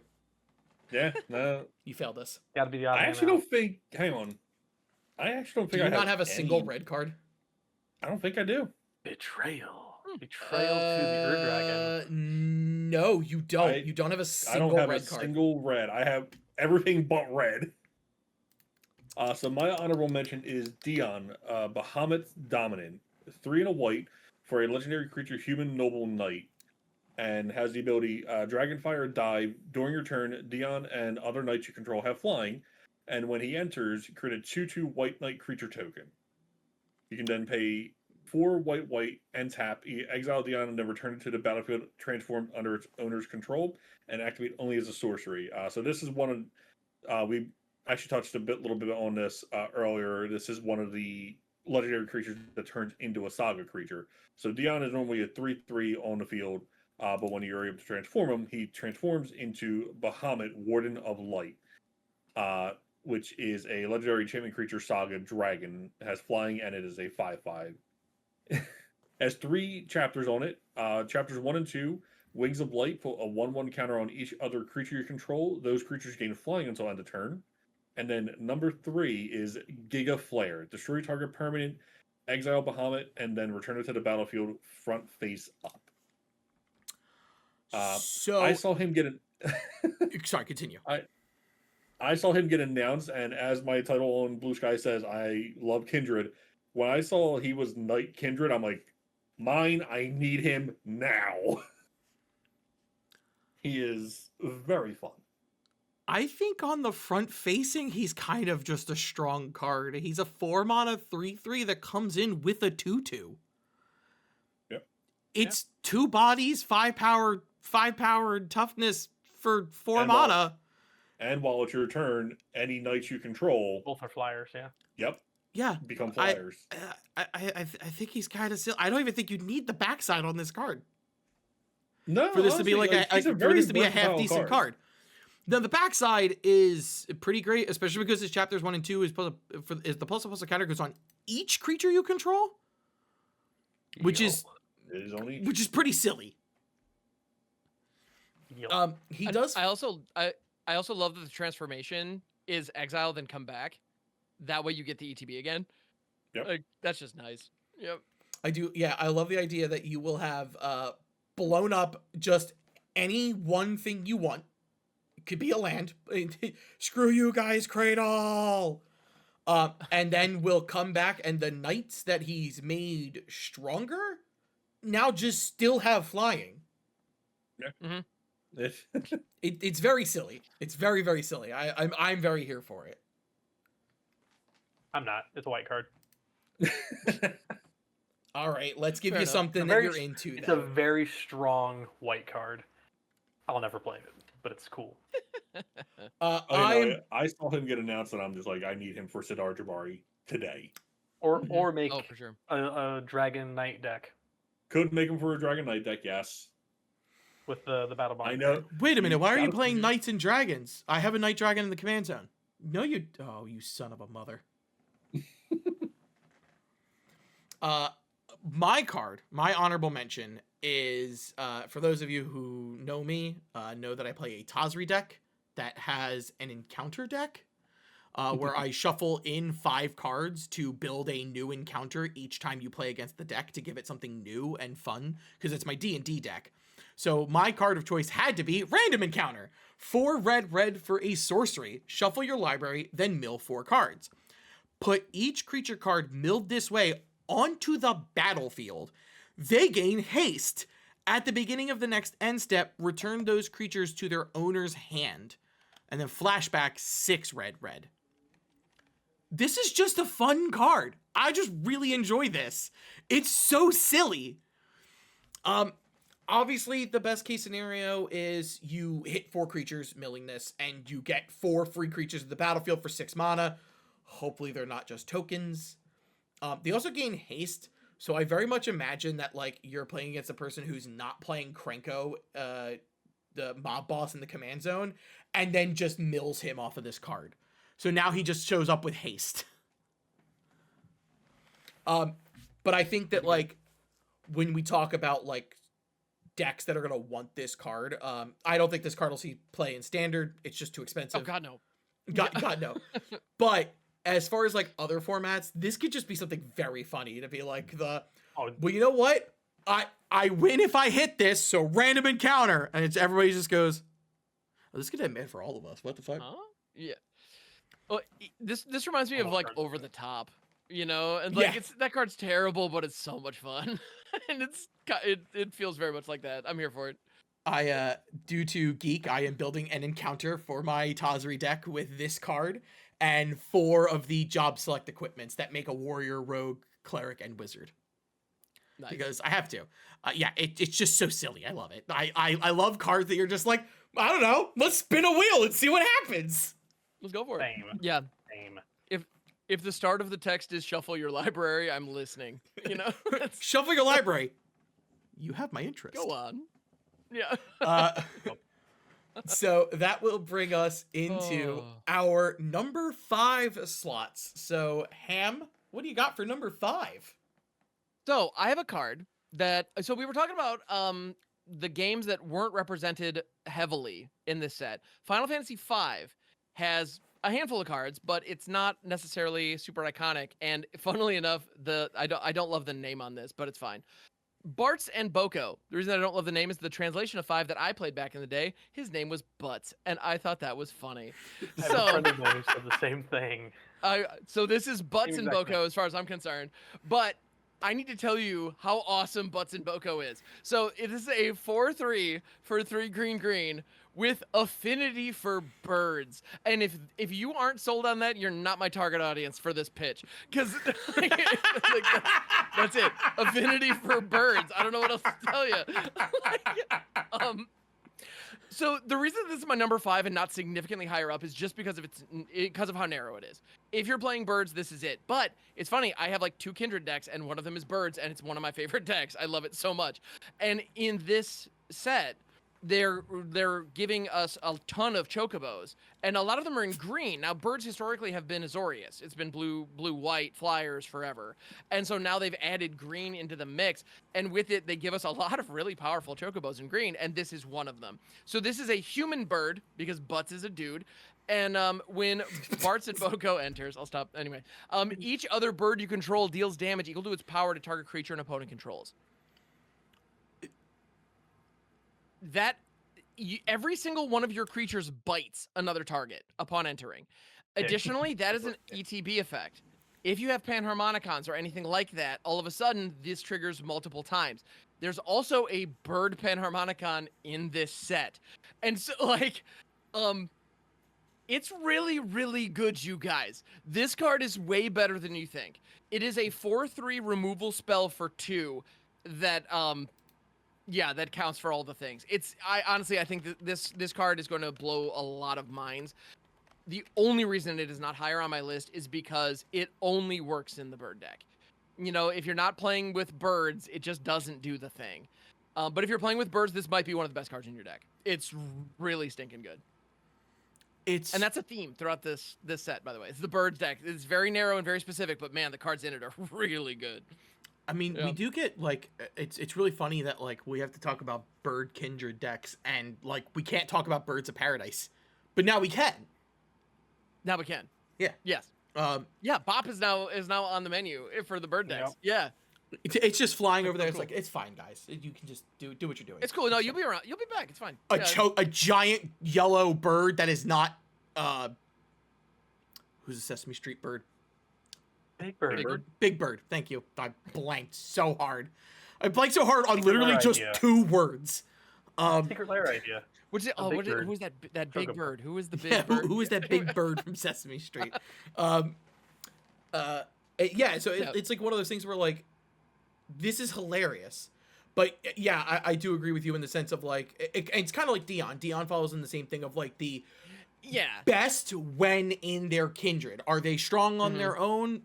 Yeah, because I mean, like if you just have like a couple of changelings in your deck haphazardly, Yeah. Or a Then- Maskwood deck. or a Maskwood Nexus, that is also If true. you want to do the Maskwood thing, Which is and cheating. that honestly, I've seen like the kindred Maskwood decks where it's all the like hyper specific kindred payoffs and they're all together alongside Maskwood Nexus and stuff. Those are fun. This would fit in that. Yeah. You know, yeah. All Yeah, my birds absolutely. are gonna peck that thing. I'm taking that from Geek Yeah. because Geek brought up a peck instead of a bite while Ham was talking. Yes, you're It getting was a pecked. kick, That's not a that's peck. exactly it. Oh, a kick Typical instead of a kick. peck. Yeah, Additionally, the birds are the source of the damage. So if you have birds with lifelink, you know, like those all you get the life from that. So yeah, it's good. yeah, I'm fine with this. I can't wait to like play in like a draft or something with Final Fantasy if more product becomes available, and get blown out by Butts and Boko. I also need to clip Right. Ham saying, "I need to tell you how awesome Butts is." Yeah, Butts is great. Yeah. I'll give you a couple clean edits. I need you to understand how good Butts is. Butts is Boko, you guys. Butts is so awesome. Let me tell you how awesome Butts is. One of those are gonna work, right? Man, I slammed down that Butts. I have an affinity Got for Boko Butts. Butts, baby. Anyway, I got an affinity for Butts. Anyway, yeah. so moving on, Geek, what is your number 5? My number 5 is an artifact. It is called the Darkness Crystal. It is 2 black for a legendary artifact. Black spells you cast cost 1 less. The whole cycle's cool, but this is my favorite one. If a non-token creature an opponent controls would die, instead exile it, and you gain 2 life. We like life gain. 4 black, tap. Put target creature card exiled with the Darkness Crystal onto the battlefield tapped under your control with 2 additional 1/1 counters on it. I love stealing people's things. I love exiling graveyard stuff. I like playing your deck better than you play it. So I love this card. Perfect. I'm going to save a lot of my comments because my number 5 is, spoiler awesome. warning, also a crystal. So I'm going to save a lot of my comments for that. Would either Ryan or Ham like to comment on the Darkness Crystal?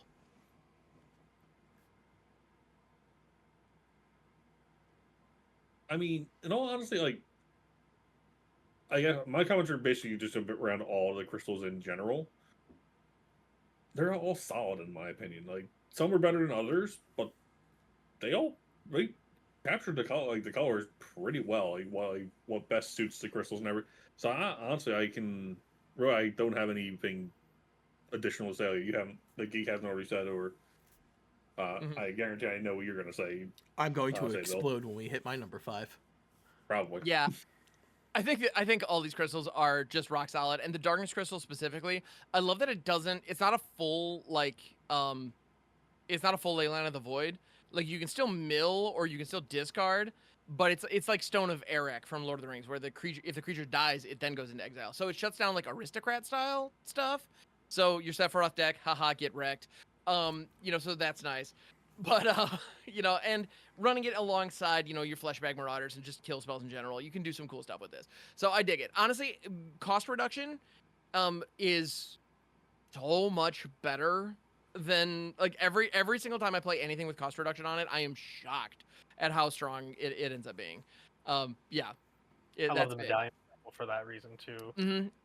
Like, Yeah. mana rocks are cool, but if I reduce every colored spell, It's so much better. The amount of like mana effectively that you get off that is insane. And so this one has a cool effect. It's powerful, while also being like relatively narrow in kind of what it hoses, which I think is good. I think that it's not going to be universally hated. There's just going to be one guy like me who's like, wait, I can't sack stuff now? Dang it. Like that's so it's like there's when I that. play Valentine in my Guillaume deck. Everybody Well, just and freaks out. that's why I run Utter End and Ashen Rider and everything. So I'll deal with it, but you're going to make me deal with it. but that's I enjoy that in this game. Yeah. So I think all of these are good for commander. Standard, these are 4 mana do nothings. Nope.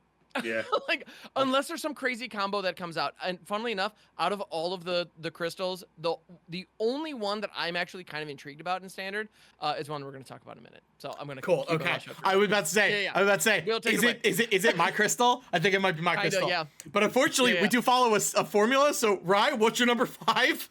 Oh, right. I mean, we could have broke the formula for this one time. It's okay. We can go to your If you number want, 5. just for this one. So Yeah. Go I mean, ahead, number- Rye. Go ahead. mine's gonna be real easy, real quick. Number 5 for me is the Lunar Whale. It's 3 and a blue for a legendary artifact vehicle with flying, and you may look at the top card of your library at any time. As long as the Lunar Whale attacked this turn, you may play the top card of your library, and it has Crew 1 for a 3/5. This is something from Final Fantasy XIV. For those who haven't played it, basically Final Fantasy XIV had have creatures or vehicles referred to as mounts, and the Lunar Whale is, funny enough, one of the biggest mounts you can get in the game. It can actually fit an entire that's trial. Okay, I always hit the numbers. So a trial party, which is 8 players, it can seat 8 players in there. For normally one mounts can either do 1 or 2. But the only, unfortunately, when you get it in Final Fantasy, you have to purchase it from their store. I love how he has downgraded something that has a major story element in Final Fantasy IV to just a mountain 14. My favorite thing is the artwork that I will most likely put up. That is 4. It's from the Lunar Whale is a mount in 14.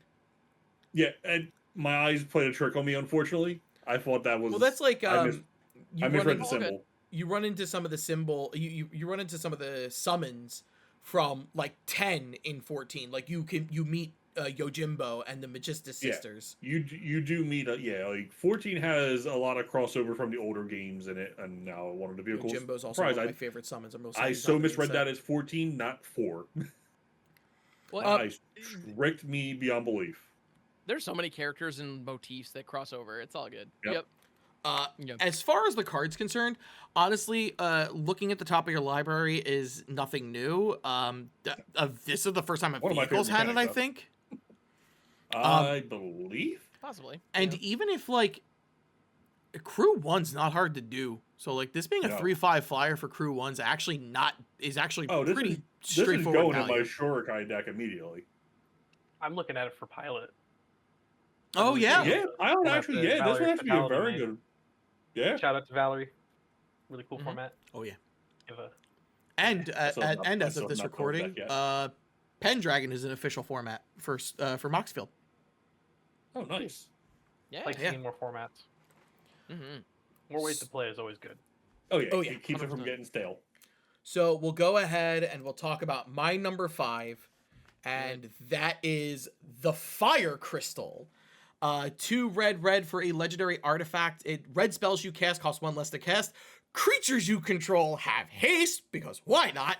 And 4 red tap, create a token that's a copy of target creature you control. Sacrifice it at the beginning of the next end step. I just have to say, all the fucking crystals make me so violently happy. I love them. I love them so much. Because I love when a color or a color combination wants to do something that it doesn't normally do. So, like, are these corner case ones? Like, the blue one is a very corner case thing. You are not playing that in every blue deck. The green one, I would say that you're not going to play it in most blue decks. I'll rephrase that. No, not most, but the ones that want it are really going to be happy. No, the ones that want it are like they're humping couches. They're like, yes. I know that was a statement. That was the filter came off for a second, and I was just like, no, come back to the station. Please don't leave. But Red has done the effect before of creating token copies that are only around for a turn. But normally these are like on sorcery-based effects, and so they're meant to just be these attack things. But what if you could create one at instant speed on defense? It'd be great. It's beautiful. Inferno Titan's cool. How about 2 of them? And it's just one of those things for me where this is a very very fun effect, but let's be realistic. It could not have that activated ability and it would still be worth it. Absolutely. The discounting this red card. spells and creatures having haste is absurd. I Oh, yeah, love it it violently. And shout out to the borderless artworks for these. Oh yeah. And even the Oh regular yeah, artworks. the Oh, borderless great. arts. Yeah. Yes, absolutely. Fire Crystal Oh, was it's my so second good. choice on this one. I just want Because to Beautiful. everything about it. Yeah, like I just want to say that I think all the crystals are solid. If you have a deck that is one or multiple colors, you most likely could replace one of your mono rocks with the crystals and you will ultimately have a better time. Oh yeah. I think for me, power level wise, I think red and black are like right there in the interim of being first. I think the red one is a little bit stronger.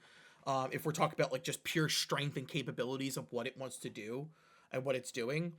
I do think the blue and the green one are at the bottom and the white kind of just soars right through the middle. But And none of these crystals are bad. If I ever see you play a crystal, I'm not gonna go, that was a bad play. I'm gonna be like oh, what's coming next? Yeah. Right. It's like, oh, we got something coming. and Ham, you said this one might see some standardness. You know, I honestly, I doubt it will see a lot of standard play, but I would like to try it. You know, if I'm honest, because there go are well with plenty saga of creatures.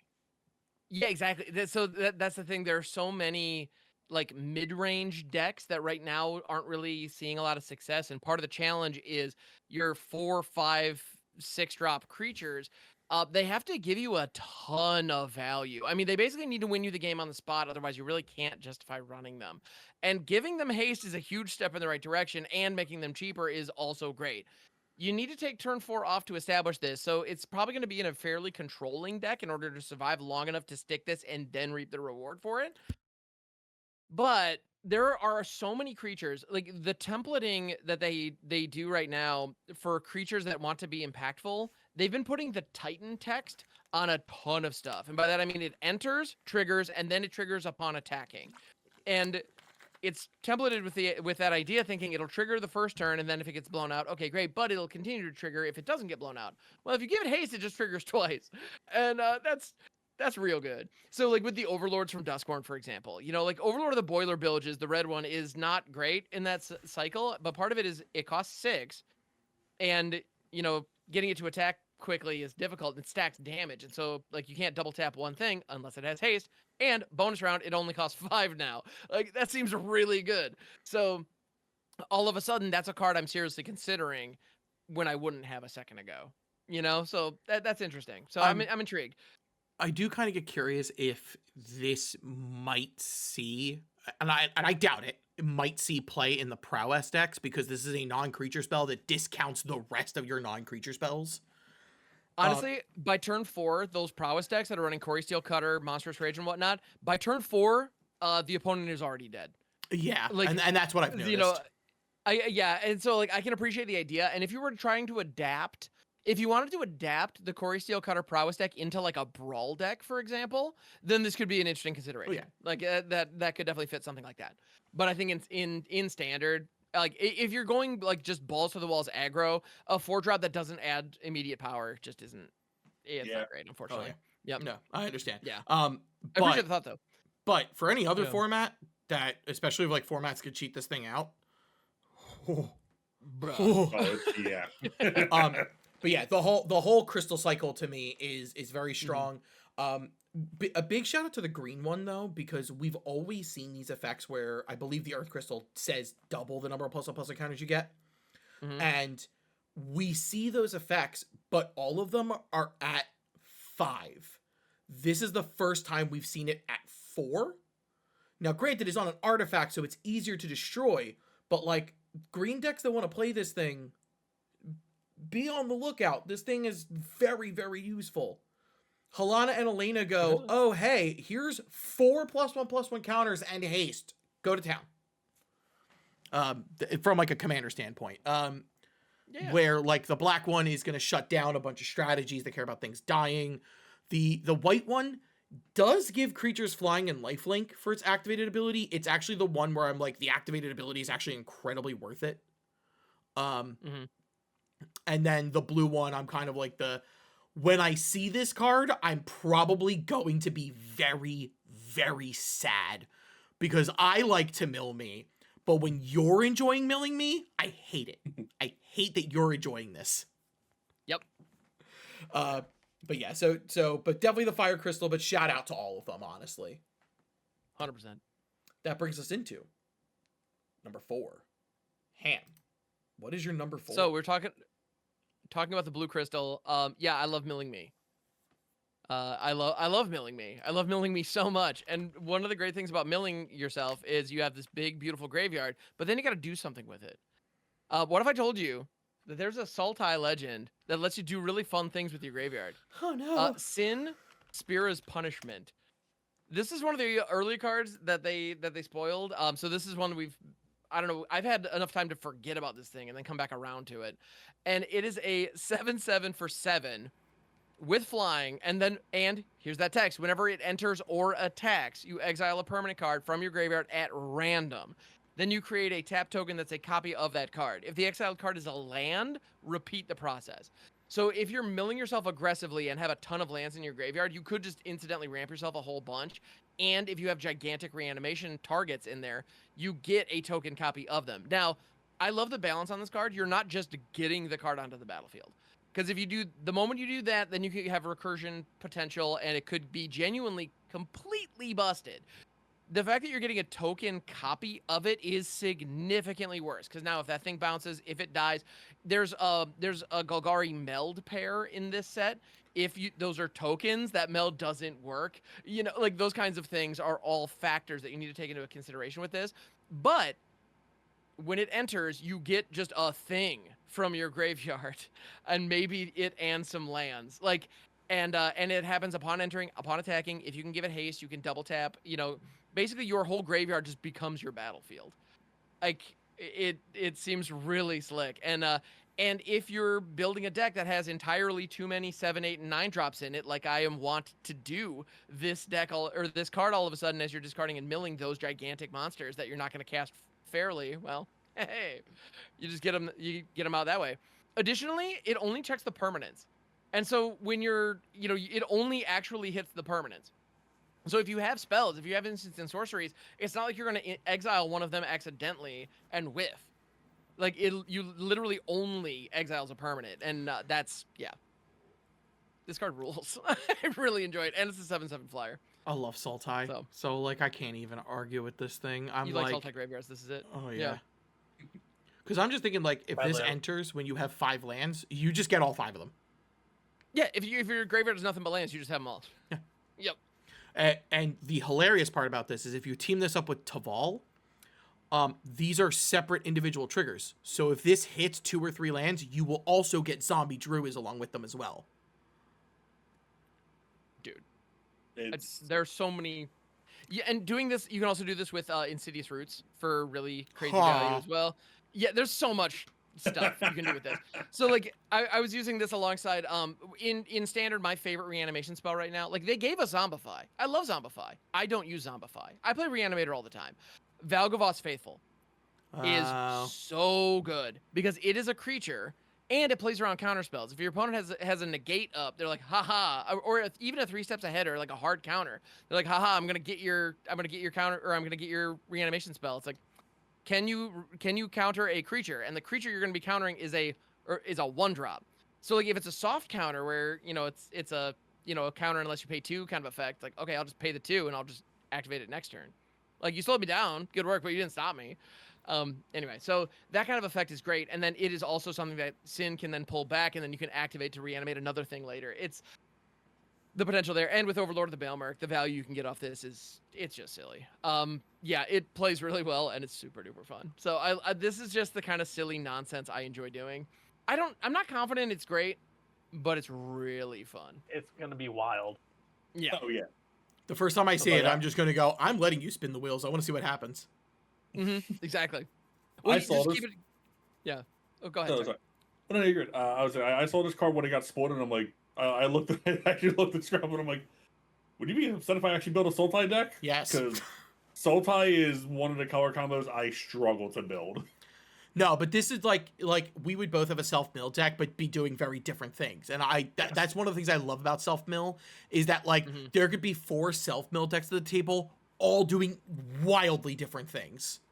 Yeah, I do believe Sin is probably going to become a potential Soul Tide deck for me. I saw it when it got announced, like so way back when it first got spoiled. I'm like, oh, this seems fun, and I love like big like Leviathan like sea creature types. So yeah, I'm looking at him and I'm like, oh, I could put a bunch of the sea creatures in there that I want to like all the big expensive ones. Yeah, you can. Yeah. Well, yeah, and the number of cards that like bounce everything but Leviathans and other sea monsters, like, and it's also an avatar if you care. So again, with the Overlord of the Baelmerk interaction, you can't pull it back, but you want it in your graveyard anyway in those decks more often than not. So. Sin's the true friend. He will pull back the Overlord of the Baelmerk, but the Overlord of the Baelmerk won't grab him. It's a shame. It's a shame. They really need to work on their relationship. Yeah. Geek. Number 4. I continue the blue train with Go-Go, Master of Mimicry. 2 and a blue for a 2/4 legendary creature wizard with XX cap. Copy target activated or triggered ability you control X times. You may choose new targets for the copies. This ability can't be copied, and X cannot be 0. And of course, mana abilities cannot be copied or cannot be targeted. I love triggered abilities. I like copying my triggered abilities. I can put this in so many decks. Before we were recording, we were talking about Niv Mizzet Visionary deck. I'm copying that damage trigger, and I'm drawing all my cards. In my Gimbal deck, I'm making multiple gremlins. It's Strionic Resonator on a stick. Oh, yes, it is. It's in monocolor, so I can throw it anywhere I want. Yeah. I could even have it in a weird deck with like for a weird case, it says mana abilities can't be targeted, but like Mono Red Neheb from like the original one, that ability of getting the mana at the post-combat main phase is not actually a mana ability. You can copy it. I will have all the red mana. See, you're thinking I just like doing gross, disgusting, hilarious things. See, you're thinking of that, and I'm thinking of, you know what? This guy's best friends with Kineos and Tyrio. We can all draw a shit ton of cards and play a shit ton of lands. I'm all for that too. Let's go for it, friend. Or Miss Bubbleflower. No. More cards. More things. No. It's or Mr. Foxglove. Absolutely not. I love this. I love copying stuff. I love it so much. So yeah, the potential is very real. I also love it just simply with things like fetch lands. You know, like being able to just crack 1 fetch land and go grab 3 or whatever. Like, sure, it's your whole turn, but like that's worth it. Like that's Blue ramp. Let's go. Literally. yeah, no, I definitely like that ability too. I'm gonna pay 4 mana and then I'm gonna crack this Evolving Wilds. Let's go. That's like on the vein of our friend Light. I've seen her pull lands out of everywhere you would never think. This actually kind of fits that sort of thing. Love it. Although she uses more white, like bringing the fetch back with like where's that one white instant that just brings permanents back when they die? Brought back. There you go. I can think. You just had the Big Bird moment. No, I love this can be so silly in so many different decks. Mm-hmm. Like it fits in so many of my decks. So they have to have blue, but that's oh well. We're going from something fun and unique to Ryan's fan pick. Ryan, what is your number 4? Show my Final Fantasy 14 favoritism. My number 4 is Gaius Van Belzar. 2 black and a black for a legendary creature human soldier. When Gaius Van Belzar enters, choose 1. Each player sacrifices a creature token of their choice. Each player sacrifices a non-token creature of their choice. Or each player sacrifices an enchantment of their choice.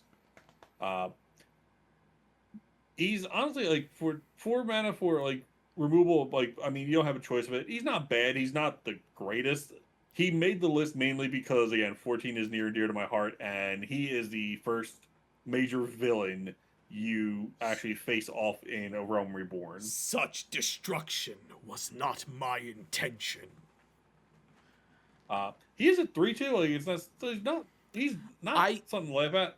I think the actual thing to point out on him is that, like, strangely enough, so the sacrifice a non-token creature or sacrifice a creature token, that's nothing new. That has appeared in Black before.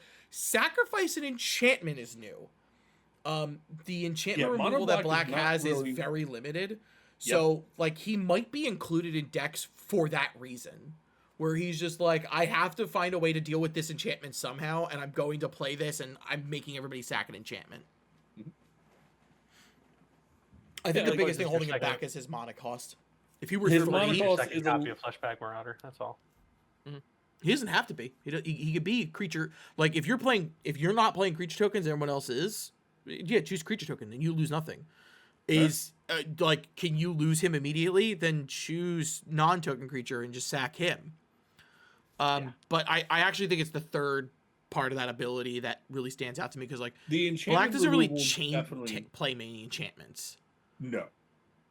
So this one being like the hey Standard, you got your answer for Omniscience.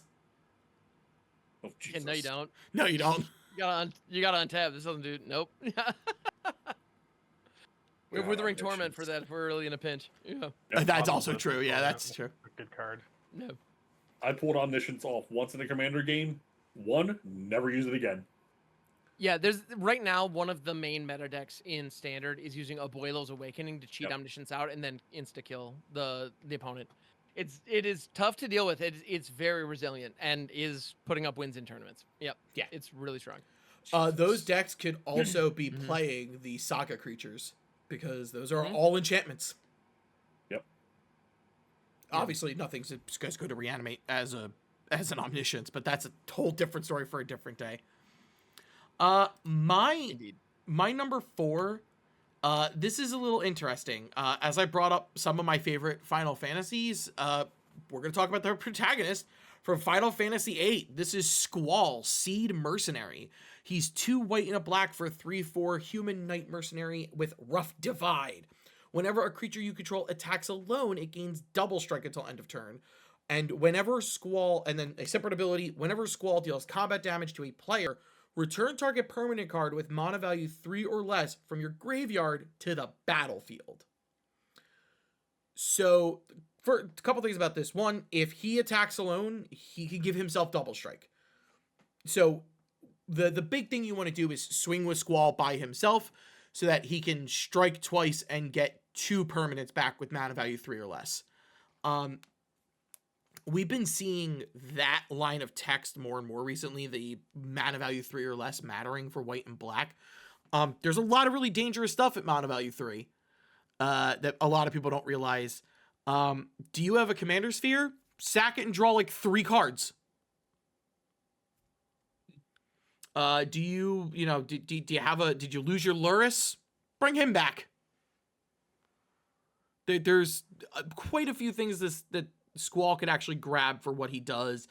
I do also think finding a way to just make him unblockable is also the best bout. And also 6 damage is not nothing. That could be, that could add up very quickly. I like him a lot. Also, shout out to, I always want to pronounce his name as Cyphus. It's not Cephras, I believe. Cypher. It is Cypher. Okay. Cypher Almacet, who is the rival to Squall in 8, and does the same exact thing, but with instants and sorceries. And he's mono red. And I'm talking, their things are almost identical. It's just he does instants and sorceries, and he doesn't have his move as the thing that gives it double strike. It's very, very fun, but I like Squall a lot. I will probably put up his alternate art with his game number behind him as the artwork for this. Okay. But, yeah. So we're all the way. I mean, go ahead. giving me Sun Titans. Sun Titans of any flavor are cool by me. I run Chico for that reason, and yeah, this is another take on it. Also, the notion of like when you're down and out and nobody's at your side, and you have to like rally and fight back and inspire those around you to get them back into the fight. Like that's the vibe that this guy's bringing big time. I And love that's fun. how the two best party members you can have with him, which are Zell and Rihanna, and Rihanna. Everybody knows who I'm talking about, the green white chick who brings her dog. He can't bring that girl back because she's 5. Zell's 3. He can bring Zell back. I got my best buddy. What does he do? He punches shit. Get him. Love it. Yeah, but so I like Squall a lot. Also, it's the first time in the series we see a gunblade, if I'm remembering correctly. I believe that's correct. Yeah. Yeah. And it's such a cool weapon. It's so stupid. It's ludicrous. It's so But impractical. it makes no sense. Looked at it once and None. went, "Fuck yeah." Yeah. Yeah. Nope. But yeah. Yeah. That would never work. I'll take 6 of them. Yeah. Rule of cool for sure on that one. Yeah. Yep. So that brings us to Ham with your number 3. Indeed. So my number 3 actually works really well with my number 4. Because I love nonsense that you can pull out of your graveyard. Well, one great target for that, I'm gonna get the name wrong because I have never played Final Fantasy 14, I must confess. But Y'shtola Rule? Very close. Oh, you got it right. Hey, let's go. So Y'shtola is a 3/5. This is mono blue. And about to say, this is the same character that's the lead on the commander deck for 14 as well, right? But correct. yeah, this is the mono blue version that is in the main set. 3/5 for 4 blue. At the beginning of your end step, exile target creature you control, then return it to the battlefield under its owner's control. Then, if it's the first end step of the turn, there's an additional end step. So, do you guys like Conjurer's Closet? What if you had 2 of them? Also, have you noticed 90% of the cards that they've printed nowadays that in the past would have triggered on your upkeep now triggers on your end step? Yeah, let's just don't do that again. Like, I don't know, like, and so the reason that I specifically call this out is I have been playing this in a Roots build with Sin to be able to get like 3 Sin triggers in a turn, and Sin can actually reanimate Y'shtola, which then blinks Sin, which then pulls something else, and untap Sin for your troubles. So if it attacked for the turn, those kinds of opportunities, like you get massive ETBs, you get massive end step triggers. I think this card is not going to be that hard to absolutely crack in half, and the amount of value that you're going to be able to generate if you support this is absurd. Basically, everybody out there who really, really, really wanted to make Obika, not Splitter of Seconds, if everybody out there who wanted to make that work, play this. Because I have a feeling it's going to give you the gameplay experience that you're looking for with way fewer hoops to jump through.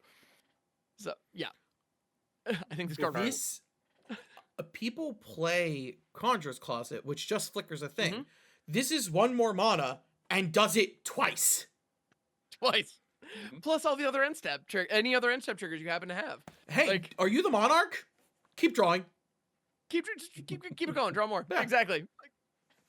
It's very, very silly. I love how the power level of our cards is climbing as we're getting further and further up. Well, I might have gone down from 5 to 4, but that's just me. It's all good. But like our power levels are all very slowly climbing toward just like the this next card is smack your opponent.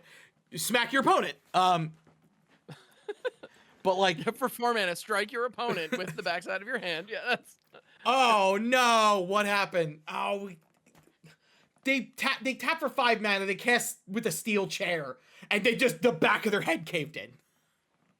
lovely. Yeah. Y'shtola is quite powerful. I enjoy it. Yeah. Geek number 3. My number 3 is another legendary creature. It's Kuja, Genome Sorcerer, 2 black red for a 3/4 legendary creature, human mutant wizard. It's a lot of types there. At the beginning of your end step, make a tapped 0/1 black wizard creature token with whenever you cast a non-creature spell, this token deals 1 damage to each opponent.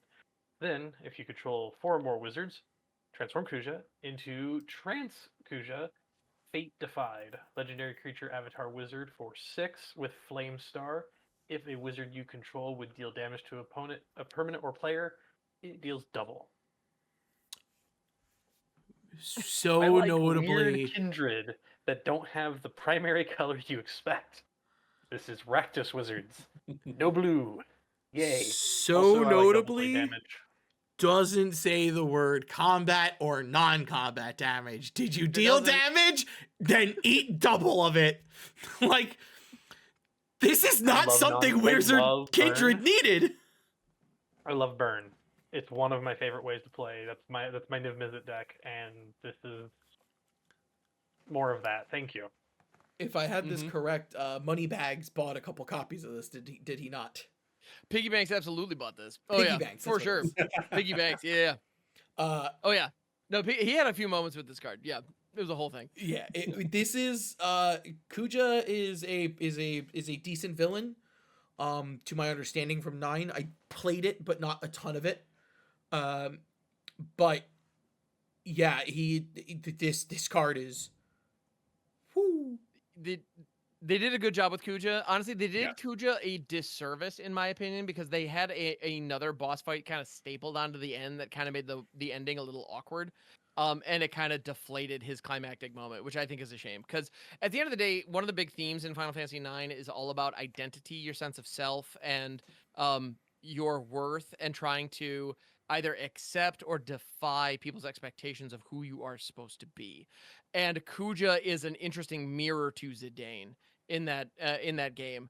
And he's one of those villains who, like, when you really break it down, like, you may not agree with him and you may need to stop him, but you can see where he's coming from. And I very much sympathized with him, even as I was fighting him at the end of that game. It's interesting. So This hurts me as much as it hurts you. kinda like a little bit. Yeah, He makes mini VVs, which is always cool. it sure he does. Well, and Vivi's arc throughout that whole game, and what the black mages are, and that whole thing. It's like, just play Final Fantasy IX, everybody. It's so underrated. Like, I think it's one of my favorites. Y'all have So, convinced me. I actually have downloaded it, and now I need to play it. yes, I love it. I'm revisiting it. I'm 6 hours deep, and Between it's so you much fun. and Cass and everyone else on Blue Sky, when I'm like, I really like this cute little dude. Who's this? Now I'm like, okay. I'll play the game. Yeah. I cannot recommend it highly enough. And I think a lot of people, I know within my little circle of friends when I was in high school and it came out, a lot of people didn't like it because of the art style. Because 7 and 8 were a little more gritty, a little more angsty, and so as like teenagers, like, all these characters look like 10-year-olds. It's like, yeah, but they're still telling a good story. Like, just go with it. And it's like, it's cartoonish and silly. Like, it's fine. But anyway, it is really well written. It's beautifully done, and it has the classic, turn-based action. It's very much, I think, a really excellent kind of period on the PlayStation era of Final Fantasy. Like, they closed the PS1 era perfectly with that game. I love it. And correct me if I'm wrong, because I always feel like I remember this, that there was actually like team up mechanics in 9. There is a single team up mechanic. So that's the crazy thing. Because like Vivi Is, and Adelbert, Vivi can cast magic onto Adelbert's sword, and then he can attack with it. So they And have the best like part about that it uses Steiner's mana pool, not Vivi's. yes, because It like makes no sense, but it works. Hey, Vivi, give me your magic, but I'll use mine. Don't worry about it. I guess it's fine. I'm used to Chrono Trigger. Everyone teams up and uses magic. And that's stuff not together. that's not uncommon in a lot of those games. But in 9, like, it wasn't a thing. That wasn't a core mechanic. Except if you had those two characters together, they could do a thing. Nobody else could, to my knowledge. In Which that is game. I funny never because remember like like you said, where like the story is about defining who they are. It's like those two people would normally be massive enemies of each other. Like Adelbert being like the Queen's Guard and Vivi being a black mage. Like the two of them normally would be at each other's throats, but like the two of them were just like you're a funny little man. I like your shoes. Like yeah, they definitely there was an immediate respect there. They just were totally chill from jump. It was really cool. Oh, yeah. yeah. They're freaking adorable, honestly. Ryan, number 3. Yep. I'm probably gonna butcher this, but gonna give it a shot. It's fun enough. Also, someone from 9. It's Yeah. Kina, Q Gourmet, 2 and a green for a legendary creature. I'm gonna say Q. I'm not sure. I actually know how to pronounce that race. I was pronouncing it If coup. one or more tokens would be created under your control, those tokens plus a 1/1 green frog creature token are created instead. And you can pay to sacrifice a frog, and you put a 1/1 counter on Kina. So she's a 2/3, but if you're playing Frog Kindred, yeah, they can get big. Well, this card just goes into the Chatterfangs and like the Clue decks, like all those decks that are just willy-nilly making tokens. Like it goes. I in would there. put this in. I will put this card in Adrix and Nev. Like my favorite thing to do would be is I'm probably picking up a copy of this for my food deck, because the way that my food deck works with Merry and Pippin is I would use Pippin, make the food, making the food makes me a frog, and then Merry went, oh, you put an artifact into play, I'll make a soldier. I also make a frog. Yeah. So for the price of 1 mana, I've made 4 tokens, of which 3 of them are 1/1s. You know, it doesn't. 3 mana 2/3 is not bad at all. Yeah, who can make himself bigger? Oh, is the frog gonna die? All right, pay 2 mana, I'll sack it, I'll put a counter on him. Yeah. I don't know what this thing truly is. I just go with they. That is fair. They. I don't think they ever. I think even That's- the characters in the game are wondering like don't really know what they are. And also this predates voiceover, so we Yeah, could all I be think- pronouncing it. Who knows? Yeah. Exactly. I believe Final Fantasy X was the first one to give voice acting. Mm-hmm. Well, I think Yep. like there's bits and pieces of voice acting in like other games, but it's definitely not enough that like they're ever pronouncing somebody's name. Right. Honestly, Well, I wouldn't even know how to yeah. pronounce Sephiroth if it weren't for the fact that it's in a song. True. That's true. Yeah. But I honestly just a solid card. I had an uncommon too, which is insane. Like Was but every I saw. Oh, sorry. I saw when I saw it get announced. I'm like, I like this card. I don't know why I like this card now. So I will say the one thing that we had was that all of our number 3s were legendary creatures. My number 3 is Kane, Traitorous Dragoon. 2 and a black for a 2/4 legendary creature human knight. It is jump. During your turn, Kane has flying. Whenever Kane deals combat damage to a player, that player gains control of Kane. If you do, draw that many cards, create that many tapped treasure tokens, then lose that much life. It's really funny to me for an effect like this, because first off, it's guaranteed damage. Yes, you're going to lose the life, but you are guaranteed to do 2-ish damage to your opponent. If you could pump this thing, it's even funnier. It will have flying during your turn, but it also draws you cards and makes you treasure. Like this thing, like kind of in the same vein of Sephiroth, it does everything. It also leaves you, but like it kind of goes into the same vein of like what Ham and Geek were saying during this video, where I love cards that can advance the game, and I love cards that can be political. Like hey, I'm gonna hit you with this because you're having a rough time with the card draw. This can give you card draw, it can give you ramp, but it's got to come back at me. You have to hit me with it so that I can get Kane back. And if you can make an agreement with that, I may be willing to, like, 'cause I'm probably getting a copy of this to put in my Brina the Demagogue deck so that I can put counters on this, and I'm handing around like a 6/6 flyer, 6/8 flyer, and going, all right, y'all beat the shit out of each other, but Daddy's gonna come home at some point. I want cards and treasures too. Would you also use it in Mortarion? Homeward Path. Oh yeah, he goes in Mortarion as well. Yeah, because oh no, I'm losing my life total for treasures. Oh, how could I? Death Guard. Geek, you were saying? Yeah, it's Homeward Path. Homeward Path is also a thing where you just hit yep. people, lose life, draw your cards, make your treasures, and then I'll take it back, please. Take it back. I'll snatch him right back. Yep. Or, I mean, like any number of blink spells would do the job too. But yeah, Homeward Path is just super clean. I also kind of love the idea. Personally, I really enjoy politicking in Commander. When the terms are awkward. Like, I love the idea of attacking into somebody who has like a 2/2 flyer. Or like even a 1/1 flyer. Like, they could chump block it. It wouldn't be a big deal. But like, I'm going to send Kane at him. And it's like, we haven't made any agreements. Just, do you want this Dragoon? or would you like to block? Like, that's a weird decision point. And like, you know, I think that kind of stuff is fun. And this card gives you that kind of option where it's like, sometimes like maybe you could block it favorably, but getting hit by it is the right move.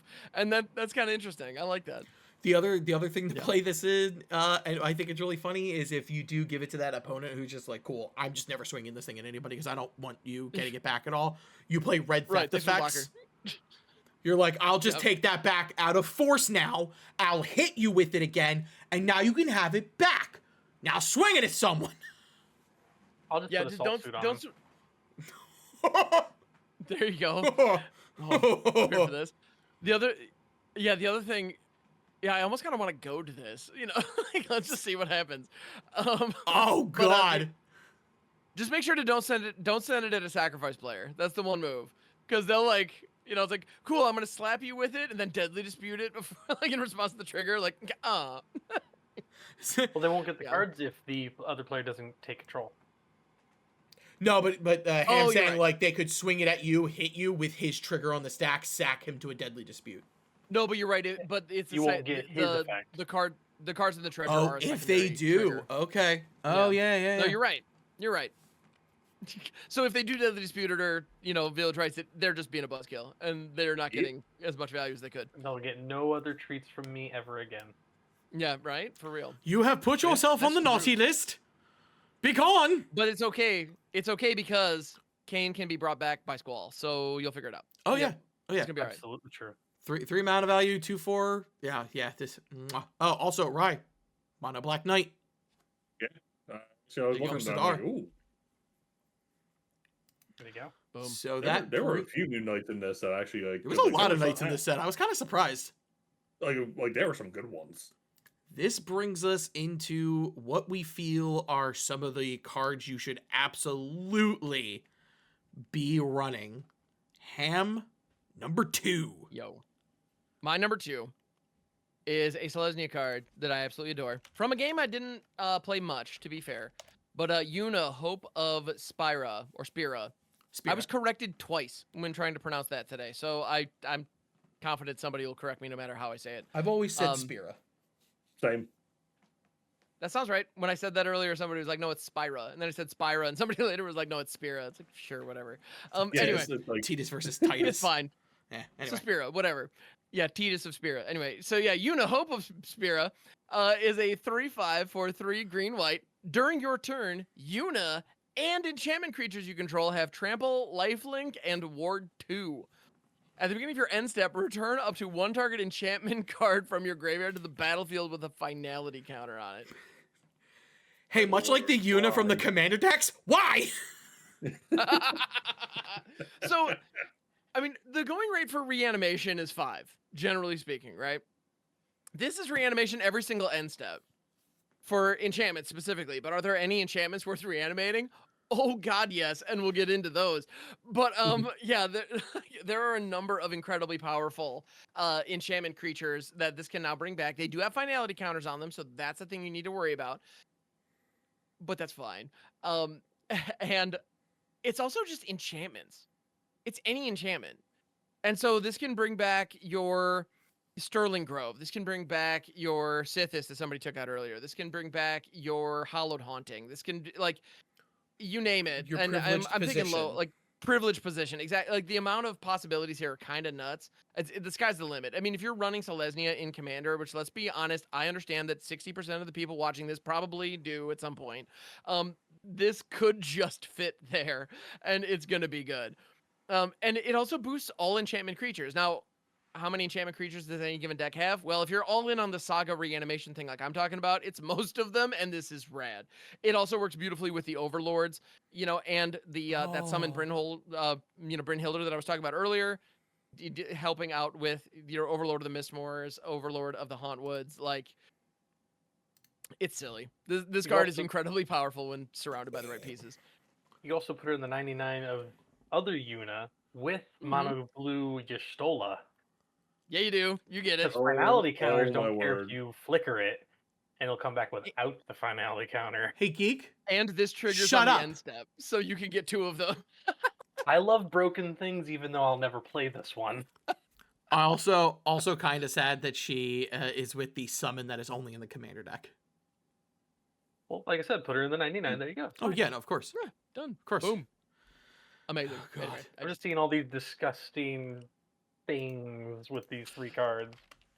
it's grotesque. Yeah, you can see I have a type. I really enjoy, 5 drops to 7 drops that are very silly when supported. That's Those are the best games when you just see just the weirdest, wildest stuff. And you go, how did you do that? Yeah. Did you remember that turn that Ham had? He did this and this and this, and we all died. Yeah. I mean, that's the goal, right? The other thing about this though is I think the lifelink can't be overstated. I mean, this is one that I was playing with, on the standard ladder, or again in the early access event earlier today, and there were a number of games against very aggressive players where just being able to swing with a 6-power lifelinker with some consistency on turn 5, that went a long way. Like that it was the reason I was able to win a couple games. So yeah, I think this is kind of insane. Also in standard, we still have Up the Beanstalk, so that's still a thing. So this fits in that yeah. deck. The Up the Beanstalk Leyland Binding, the Zur Eternal Schemer deck or is it Eternal Schemer? Whatever that one is. The 3-drop Zur that was unplayable for 2 years, and then the Overlords came out, and now it's one of the best cards in standard. Sure. That the one from You know the Dom one. U. Yeah. Oh, it's standard? That's Yep. from Dom U. Yeah, it's still in Yeah, standard. that one does see play. In standard. Until Well, it's not- September. Yep. Yeah, it's gonna be rotated. Yeah. They modified the rotation schedule, so now the oldest set is 3 years old when it rotates. Yep. Cool. So it will was not a be huge fan of it'll that. be Dom U, Brothers War, March of the Machine. Mercy Machine, Aftermath, and Whole V1 are leaving. Yes. They're Yeah. all leaving? Yep. Okay. Those are the Wilds of Well, Eldraine will be the Marshmallow, oldest. Nice. But so that is to say, the Overlord domain packages that are currently running around out there, which right now are a little bit slow because Corey Steele is just totally eating their lunch. But if you're still holding it down for that, Yuna might be a fit. And after rotation, when Zur leaves, Yuna doesn't. So yeah, That's true. That's true. and You just Up the Beanstalk and all the Overlords don't either. So there's a possibility there. Bleh. But yeah, I know, right? With that, Geek. My number 2 is not a legendary creature. It's a land. It's Midgar, City of Mako, the town. It also has an adventure, but the land enters tapped and taps for a black.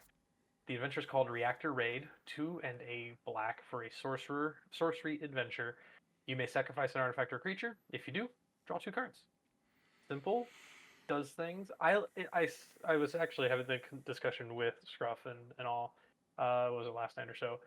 I see them as kind of like the modal dual face cards. They're a land slot. That can be a cool spell if you need it to be, but it's even more accessible because you don't play a land, you play the spell, and then play the land.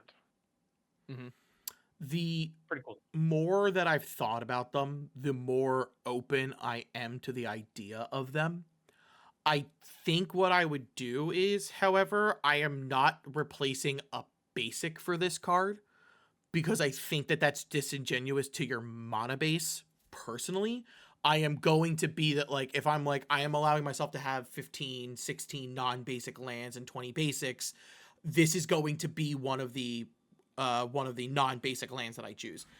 I'm not against it, because the big thing about this reactor raid is that normally for those kind of effects we've been seeing, we got like Deadly Dispute, Corrupted Conviction, they're all instant speed stuff. And they're like, as an additional cost to do this thing. That is not an additional cost. If you want to let me resolve this spell, I'm drawing the cards. I don't have to sack anything until this spell resolves. Which is kind of nice. And so, like, this one specifically, and I think it was Command Zone brought it up, was this one is technically 3 mana, sack a thing, draw 3 cards, because it's not like you lose this land. Yeah. Yeah, you're just getting 2 new cards. This one's really good. I also think the red one, which is Lindblom, Lindblom, is also very strong. The other ones I'm kind of like, Ishgard can be up there, which is the white one. The blue one and the green one, I'm kind of like, meh. think this is also the first time we've seen adventures on lands. That is So, correct. Maybe Yep. we'll start seeing that more often. It's kind of silly. I don't. Ham, do you think any of these lands see play in standard? Probably not, but I love them anyway. Okay. If that's yeah, that's I like Uh, flexibility. Yeah, The same. thing I like about these more than the modal dual face cards, I told Scruffy this, I don't have to take them out of the sleeve and flip them. Just True. keep Yes. them in their sleeve. The big thing about That's the red good. one though is the red one is an instant speed makes a token. mm-hmm. So Yeah, like and that one's the instant- one I'm and- like that's gross. Yeah, it's an instant speed. You know, it's the black mage. That's like a weak gutter snipe. But yeah, that's pretty solid. That one, I think that one's my personal favorite. But I can appreciate Midgar being in that discussion as well. I like both yeah. of them. Yeah, Those are the two I I'm picking up. like I said, red black had a really really strong showing in this set, and I think that like the towns of Midgard and Lindblum are the two of them like presentation over. Right. Rye, any statement on these? Okay. Rye, They're pretty- number they're 2. Pretty solid. Number 2 for me. Might see a pattern here. My number 2 is Summon Knights of Round. 6 white for an enchantment creature Saga Knight that is indestructible and is 3/3. It has 5 chapters on it for its saga. Chapters 1 through 4 create 3 2/2 white knight creature tokens. And then chapter 5, Ultimate End. Other creatures you control get +2/+2 until end of turn, and you put an indestructible counter on each of them. This is That- so silly. I love it. It's so stupid. I'm so here for it. I'm sorry. I saw this card get announced, and I'm like, I need that. Because the cool part is, since it's an enchantment creature Saga Knight, I put that in Sidar. If I discard it to the graveyard, I can cheat that son of a gun out. Oh yeah, You in a cheat number of out- ways. Oh, you yeah. cheat out 9 power worth of stuff. Yep. It is absurd. Good. It's so like yes, And it's the very big hard thing- to remove. You can't destroy it. It has to be exiled or -1/-1 counters. This thing is so silly. Because like I don't want to put this thing in my Esper Reanimator deck, but I really Yes, want to put this thing in my Yeah, Esper you Reanimator deck. do. Don't deny it. You do. I will reanimate the. I will pay 1 to get this. I will lose 8 life. Tick me down. I fear nothing. Oh yeah. Also, Yuna. Huh. Interesting. Oh my god. Yeah. I love it. Oh, saw did he this- just I saw ult? this- you want to do it again? This one, I was debating over, like, when I was doing my top 5, I was debating who out of the saga, because I knew a saga creature was gonna, at least one of them was making my list. I was like, Mhm. who is my absolute favorite from this? And I was reading through them all, and I just saw the Summon Knights, and I'm like, it's them. They are my favorite. And you have things like Ham brought up, like every format has got reanimation spells. You Oh, are never absolutely. paying 8 for this thing. No. And honestly, like Ham brought up Zombify, and I think I saw the TikTok for Ham where he also brought up Zombify. And it's just like if you pay 4 or less mana for this thing, that's net positive. It's just net positive because absolutely. it comes in and just makes 3 2/2s. Yep. Yeah. Like at any point, if it gets answered, you still got some value out of it. Like it's yeah, it's nuts. It's so silly. And if you have doubling season down, you double the counters and the tokens when it Yep. enters, so you would get all the triggers. Hey Ham, So the one thing that I'm going to do at some point is I am going to hit a doubling season and this, and I'm going to doppelgang it and watch the arena server implode, and I cannot wait. Yep. hey Ham, God, I would love to see that. from the bottom of my heart, shut up. Same. What? Hey. I would put This in is Boros Knights, though. Give everything haste. Yeah, There you go. Yes. could do absolutely do that. I like there are so many decks that could use this. Like don't get me wrong, if you can't cheat this out, it's not a great card. No. 8 mana for a Oh, 3/3 indestructible is not great, even if you are getting 3 other bodies with it. Yeah, like However, if you're putting You're- this in your deck, you're most likely cheating this thing out. Like the other deck that loves this, like Atla Palani. Oh, an egg cracked. Boom. Oh, look, knights. yeah. Yup. Geeks just no. Also, going with the Zur thing, he turns this thing into an 8/8. Yep. Yeah, that's the whole thing. Yeah, it's so silly. Like some of the shit that you could do with this guy. I hate it here. Is he the best summon? Is Knights of Round the best summon? No. But My favorite, absolutely. is it hilarious? Oh, 1000% yes. Hey there, it's Will. I hope you are enjoying the episode. If you are, like, leave a comment, and subscribe so you don't miss any of our other content. You can find us anywhere you listen to podcasts, YouTube, and Twitch. Now, back to the episode. Yeah, so that Knights Around. Alrighty, we'll be talking about my number 2. And my number 2 is a blue spell for just an effect that I love because I love Factor Fiction. I love hostile negotiations. And so this is Memories Returning. 2 blue for a sorcery. Reveal the top 5 cards of your library. Put one of them into your hand. Then choose an opponent. They put one on the bottom of your library. Then you put one into your hand. Then they put one on the bottom of your library. Put the other into your hand. Flashback 7 blue. So the long story short of this is you'll look at the top 5 you'll reveal the top 5 cards. You get the best one. Your opponent puts the one that they think is the most problematic on the bottom. Then out of the last 3, you get the next best one. Again, same thing. They'll bottom the one that's most problematic. You get the last one.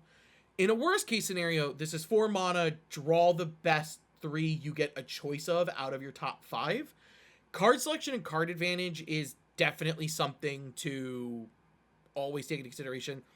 The flashback cost is pretty insane. 9 mana to do that same effect is generally not good.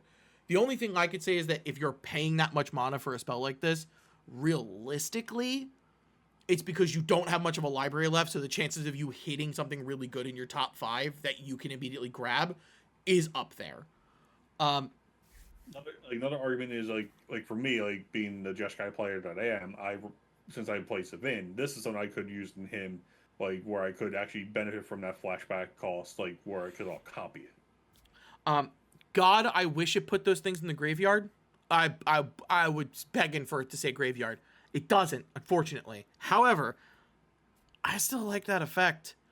This is unlike the thing where a lot of people get like upset at players at tables when you do the Factor Fiction and they're like, oh, just 5 and 0, and they're like, oh, why would you give them 5? And it's like this forces them to make a choice of like put the card at the bottom you want, but if you want to give me the best 3 cards in there, you don't want to give me any lands. That's fine. Then pitch to the bottom of the 2 lands, and I'll take the other 3. Yeah, I mean, I like this more than Factor Fiction purely because it's faster. That is You true. don't sit there and agonize, and because then Factor Fiction is a very complex card. It's a simple complex card. You have to know and think and. Yeah, when you're sitting there, you're thinking, and it's like, oh well, he get the 5 cards, and it's like, oh well, this card could probably help his game plan or help their game plan. This card could maybe it's not as good. Like you're sitting there going back and forth in your head. It's like if you don't know their deck that well, if you don't know the commander at all, it's like it's a crapshoot. Also, this one does put it at the bottom of the library instead of the graveyard, which is pretty cool. Him. Yeah. I find this card really interesting, and getting it so soon after stock up is really fascinating to me because I know as a standard player, stock up is 10 times better than this. It's not even remotely close. The opponent gets 0 information. They have 0 say over what cards you get. Yes, you only net 2 instead of 3, but that's fine. And you're looking at the same number of cards. Like for this, I wish the pool was bigger. For this cost, or I wish it was an instant or something. I feel like this card is very similar to something like Prisoner's Dilemma in that it will play very well and it will be very fun, but it's not as efficient as it could be for the effect, you know? It would also be significantly better if that flashback cost was like also 4, A little lower. Yeah. or even Oh, like if the flashback cost was or like 6, yeah. you know, like but 6 would work. lower. Yeah, significantly lower. Yeah. Yeah. Oh, I would like that so much more. Yeah. Because Yeah, then costing you're sitting 9 there is and you're just like, ooh, I'm doing this twice for a relatively decent cost. The decks I'm thinking about doing this in though are like my Kami's deck, where like I'm going to grab the best reanimator spell out of the things, and the other 2 cards are just going to be gravy. I really hope you don't pitch to the bottom that one little thing you might think I might not need. But there's also the political side of this as well, and that's the reason why this is so high up there for me. Is like with Fact or Fiction, there is the, you know what, you're trying to help the table, 0 and 5, just take all the cards. But like with this one, it's the I'm looking at the top 5, I need the cards that I need, but like if we can give me a little bit of extra value, this could work really, really well for all of us here at the table. And so like they're pitching to the bottom the 2 cards that were probably useless to you anyway, and then you're still getting the best 3. Yes, I do also think it's weird that we're getting this just after stock up. Yeah. This brings us. It is a cool design though. I Oh do yeah, like it. yeah, definitely. This brings us to our favorite cards. Ham, what is your favorite card from Final Fantasy? Okay, so as I look at this and decide, and having locked this in, I'm realizing I did make a little bit of an error not including Starting Town in some place in my list, because that card is amazing, and I do genuinely love it. It's also boring. It's a land. So, I stand by this decision. The card that I think is going to be, I don't know, the card that makes me happy, like the one that really just, it's not even my playstyle. Kefka, Court Mage. So this is Grixis, it's like Grixis controlled Delirium, kind of. And it's a wizard. It's a 4/5 wizard for 2 blue, black, red. Whenever Kefka enters or attacks, each player discards a card. That includes you. Then you draw a card for each card type among cards discarded this way. And so if you discard an artifact creature, before you even take into account anybody else's discards, you draw 2. So like the ability to game this, and if you have card types that aren't super popular, like, I don't know, battles, for example, like if you discard a battle, I think it's reasonable to assume the other players at the table are not going to discard a battle. So the amount of card draw you could get off this is kind of insane while denying your opponent's resources. But wait, there's more. Like, honestly, that alone is enough, like, for me to be happy with this. But you can pay 8. Each opponent sacrifices a permanent of their choice. Then you transform Kefka. And the backside, Kefka, Ruler of Ruin, is a 5/7 avatar wizard with flying. And whenever an opponent loses life during your turn, you draw that many cards. And notably, this isn't one of those exile transformations. So if he's been around, which presumably he will be, he can swing for 5 in the air and draw you 5 cards. Like, It's so silly. It's so silly. Like, it's ridiculous. And it reminds me very much of like Nicol Bolas the Ravager. It was that 4-drop dragon that like enters, discards a card, and then you can invest in it and flip him into a planeswalker. Has a similar feel, and that card was playable and decent at one time. But I think the amount of cards you're getting off this is significantly more. You're discarding a card from your hand, so you can use it to tee up your reanimator strategies or delirium strategies of your own. Honestly, I think the amount of value on this is nuts. Additionally, the other thing about this, I played a deck with this in the streamer event, and on Arena, when you play this card, his laugh from Final Fantasy VI plays. You actually hear the audio. And that gave me nightmares as a kid, and we're back, and now it's here in Magic, and I cannot express the joy that brought me when I first heard that. So anyway, I think this card is just nuts. And also it's a wizard, so it works with Huja, so those two can get along nicely. Yeah, it's silly. Just don't deck out. That's I'm also deck thinking out that is like, or the hilarious Let's go thing on that you and do on. with this is Inala, Archmage Ritualist. So for 6 mana, you get 2 of him. Gross. Why not? Yeah. Oh, okay then. I would like to just draw a lot of cards, please. So many cards. So many cards. Tokens have a also- backside nowadays. Also, very clearly, Niv Mizzet Visionary goes in this deck if he's a commander. I do know that Standard does have a little bit of like a discard control deck-ish archetype that was there for a Right. while. I don't know if he actually like makes that thing matter. Maybe he fits in like the control strategies or like the mid-range strategies. Yeah, right now, control in standard has sped up dramatically in the last year or so. It just has. And so the control decks that I've seen people actually like try nowadays are using a couple of cards from Dragonstorm, specifically Shiko and Marrying River Regent. Those cards have really Oh. elevated and made control viable again because you get mad value. The main thing, the control decks that are working that I'm seeing success or that I have witnessed successful runs with are more tap out control more than draw go control. So holding up counters and trying to slow your opponent down isn't really doing it anymore. Running a butt ton of kill spells and then slamming a big creature like in the mid game is getting there. Shiko on 5 is like a very, very powerful effect. The Marrying River Regent tapping out on 6 and just dropping it. I've also seen the Oil Deep Gear Hulk work in like Dimir control shells as a 4-drop with lifelink that can just stick early and stabilize the board state and then go from there. Because you need to, if you're trying to control, you need to control the board now. Controlling the stack is nowhere near as important as it used to be. And so, we don't have a Grixis control deck in Standard.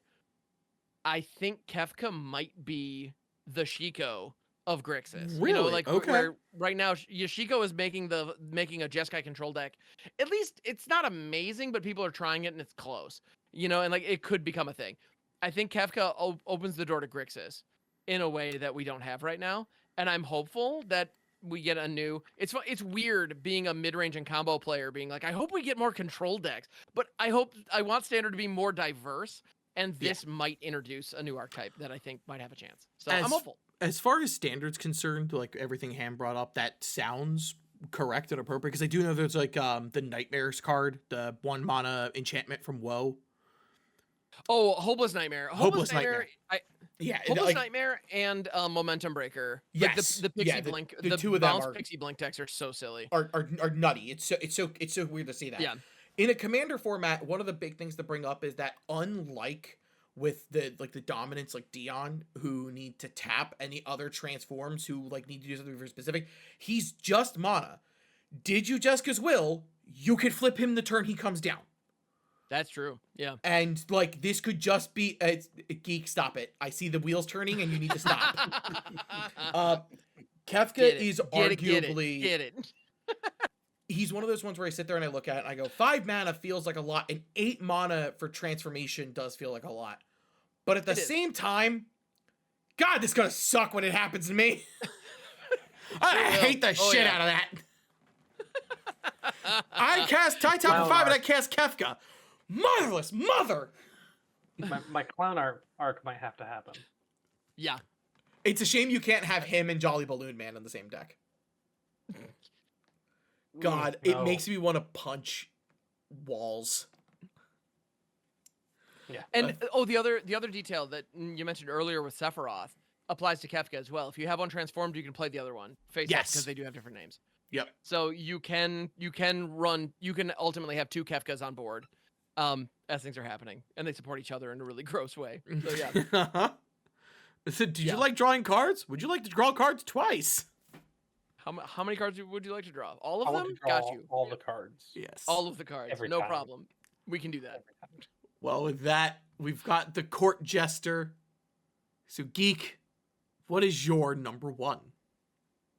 It's the first card that was revealed that actually made me excited for the whole set. I was like, I don't know anything about Final Fantasy. This set's whatever. I can safely ignore this. And then they showed me Vivi. And his cute little outfit, and his Exit casting cost, and his wizardness, and his... Holy crap. So Vivi Orniteer, I believe that's how we say the name, is 1 blue red for a 0/3 wizard. No other type, just wizard. 0, no tap. Add X mana of any combination of red or blue, where X is VV's power. Activate only during your turn and only once each turn. Okay. And then whenever you cast a non-creature spell, put a 1/1 counter on VV and deals 1 damage to each opponent. I love everything about this card. The artwork, the borderless artwork, the casting cost, the type, Dude, the borderless is the mana ability, the damage ability. so good. He is my Niv Mizzet's best friend now. He is What? adopting him. He's adopting him. He's gonna feed him all the cookies. It's gonna be glorious. So like, And I'm just going to draw all the cards and have a great time. Like- as long as I can get a hold of one of these cards. yeah, because super Good luck is with it that. That's gonna be prowess? tricky part. Is it prowess needed this? That was absolutely 1000% something needed. I'm gonna play VV and I'm gonna tap for 1 and cast Felonious Rage, which makes him +3/+0. So this 1 mana spell gave me 3 mana of the colors that I needed. I didn't even know as if prowess was a thing in standard until I mentioned this card to somebody, and then I was like, "Oh wait, what? I can do Oh yeah, Yeah. no. I can burn Prowess people is in yep. standard." He's Sure can. so silly. Yeah. This This is the only card in the set I have to have. like so like the question I have, Ham, is have you come across VV today? I played VV alongside Kefka and Kuja. in a Oh, Wizards deck. ew! What is wrong with you? Oh, You're a monster. I And it was love every awesome. word you just said. That's what I would want to do. Yeah. So in my experience, like, the deck I was playing didn't really maximize VV quite as much as it could have, but there was definitely one game where I got all 3 of those pieces online at once, and it was disgusting. my. I would- One like, of my favorite kindreds too. the mana Sorry. math with this guy is just unreal, because like you're saying, if you're running pump spells, which I wasn't, to be sure, but like cards like Wild Ride is gives, I think, +2/+0 and haste, and so it's just, yeah, you're netting positive mana off this thing, and that's just the turn it drops. Like, yeah, it's redonkulous. And so the amount of cantrips that you have access to here, I think this will open up, because right now the Izzet deck is so tight and dialed in. I genuinely don't know if VV is going to take it to the next level and push it over the top, or if it's going to be a little clunky and not quite fit the current curve that they're doing. But at the same time, like, I find it hard to believe this isn't going to fit at least as a 2-of, because the potential, the explosive potential on turn 4 with this thing he might is even be in the unreal. sideboard, Maybe. or you Yeah. have something in the sideboard to like swap him out for, like quick and easy. I'm playing yeah. with the artwork too. Just both artworks. mean, are so The base artwork is a close-up pose that the camera takes in the middle of combat when he casts. And it's perfect. It's like a straight up, like, that is the exact screenshot pose when he's casting spells in the game. It's so good. Is that him casting a fire spell? I think. Yeah. please. And I think most of his spells, like, he does that because he like channels it by like doing a little stir motion, and then he just kind of jumps up, and that's the move. Anyway, I guess I have to make a planar project deck of just wizards because of this set. Thanks a lot, they're wizards. so good. Thanks, Wizards, for the Wizards. Yep, Yeah. absolutely. I love wizards. It's one of my favorite kindred. I only like them when I have to Gotcha. party with them. Oh. Ryan, your So, let's be real. Your number 1 legendary. I think we all have legendaries in number 1. I mean, probably. Why not? I'm Yes, we did. just like Geek, how he pulled a legendary from 9. I am also pulling a legendary from 9. My number 1 is Choco, Seeker of Paradise. 1 Bird. green, white, and a blue for a legendary creature bird. Whenever 1 or more birds you control attack, look at that many cards from the top of your library. You may put 1 of them into your hand, then put any number of land cards from among them onto the battlefield tapped, and the rest into your graveyard. And then it also has landfall. Whenever a land you control enters, Choco gets +1/+0 until end of turn. But also, bird is the word. Like, what the hell is Just had this blue thing? girl, I there's was- birds. while birds. spoilers were happening for Final Fantasy, I had I had certain cards. I'm like, oh, I was happy with, because I got Y'shtola. I got my favorite character from 14 as a commander. So happy about that. I was going through seeing all the saga. Like I love saga as a whole. So like I seen the enchantment creatures, everything like that was great. I was like, please give me a legendary chocobo. Give me a legendary chocobo, and Wizards delivered. I was so happy when I saw this get announced. And it's really good. Yes. You get card advantage, you get all your lands, and you can throw things in the graveyard. Just as a treat. In a Sun Titan meta. For me, funny enough, Commander, at least. I've been playing Commander going on 6 years now and have yet to build a landfall deck. This will be my first. There you go. Yeah. Birds. The question is, No, Geek, I'm sorry, Ham, for what you brought up earlier with Butts and Boko, is this the Yup. deck he goes into? Ah, yeah, shocking. Oh, God, that yes, one. absolutely, 100%. Yes, that's exactly it. And I knew this was coming, so I didn't want to say your thunder. When you had I saw the card, I love this guy. Oh. I love this guy so much. No, and the thing is, so I've been playing birds for a long time, and it's funny. I like in the middle, like near the beginning of spoiler season, we'd seen Saz's Chocobo and a couple, and I think Traveling Chocobo as well, which are insane. And also in this deck, because of course, but those had come out, and people were asking me, so they're like, "Oh, you play birds in Commander? Are you going to be playing with the Chocobos?" And I'm like, they're all green. Like like all the bird decks are all my bird decks are Azorius. So I mean, if they give me a Bant bird commander, sure. And then like later that day, they're like, by the way, they just spoiled Choco. Like, oh, what's this? It's a Bant bird commander. You called it. Like, sick. Yeah. It was so exactly to answer what your we previous needed question, yes, I will make a Bant bird deck. I will be building this. Yeah, absolutely. 100%. I'm going to be building Choco. The other thing that's great about that is the timing. The lands enter before blockers are declared, and all the Chocobos have that landfall trigger, and it's all the temporary stat boost. So, well, except Saz's, which is permanent, but it can be nasty. I have he gets sick. enjoyed the joy I've seen in a lot of. If you're not honestly, if characters being put out, it's been great. Yes. So as a complete aside. Yeah, so thankfully you can't deck yourself on during combat, but you better hope if you like attack with too many, you better hope you end the game there, because if you get to your next turn, you lose. The red player is fine with that possibility. I'm okay with this. Well, the other thing that's fantastic is how well this works alongside like Castrel, the Wind-Crested, who's the other kind of de facto bird commander right now, because Castrel allows you to cast birds from your graveyard, and the card that you don't put into your hand, Choco is putting into your graveyard. And so if you like, you can mill cards, and then Castrel can pull them back that turn. When Castrel hits, like, they thought Choco through this sequencing. This deck is going to be upsettingly strong. You're going to be putting a lot of people on very aggressive clocks if you've built it right, and they are.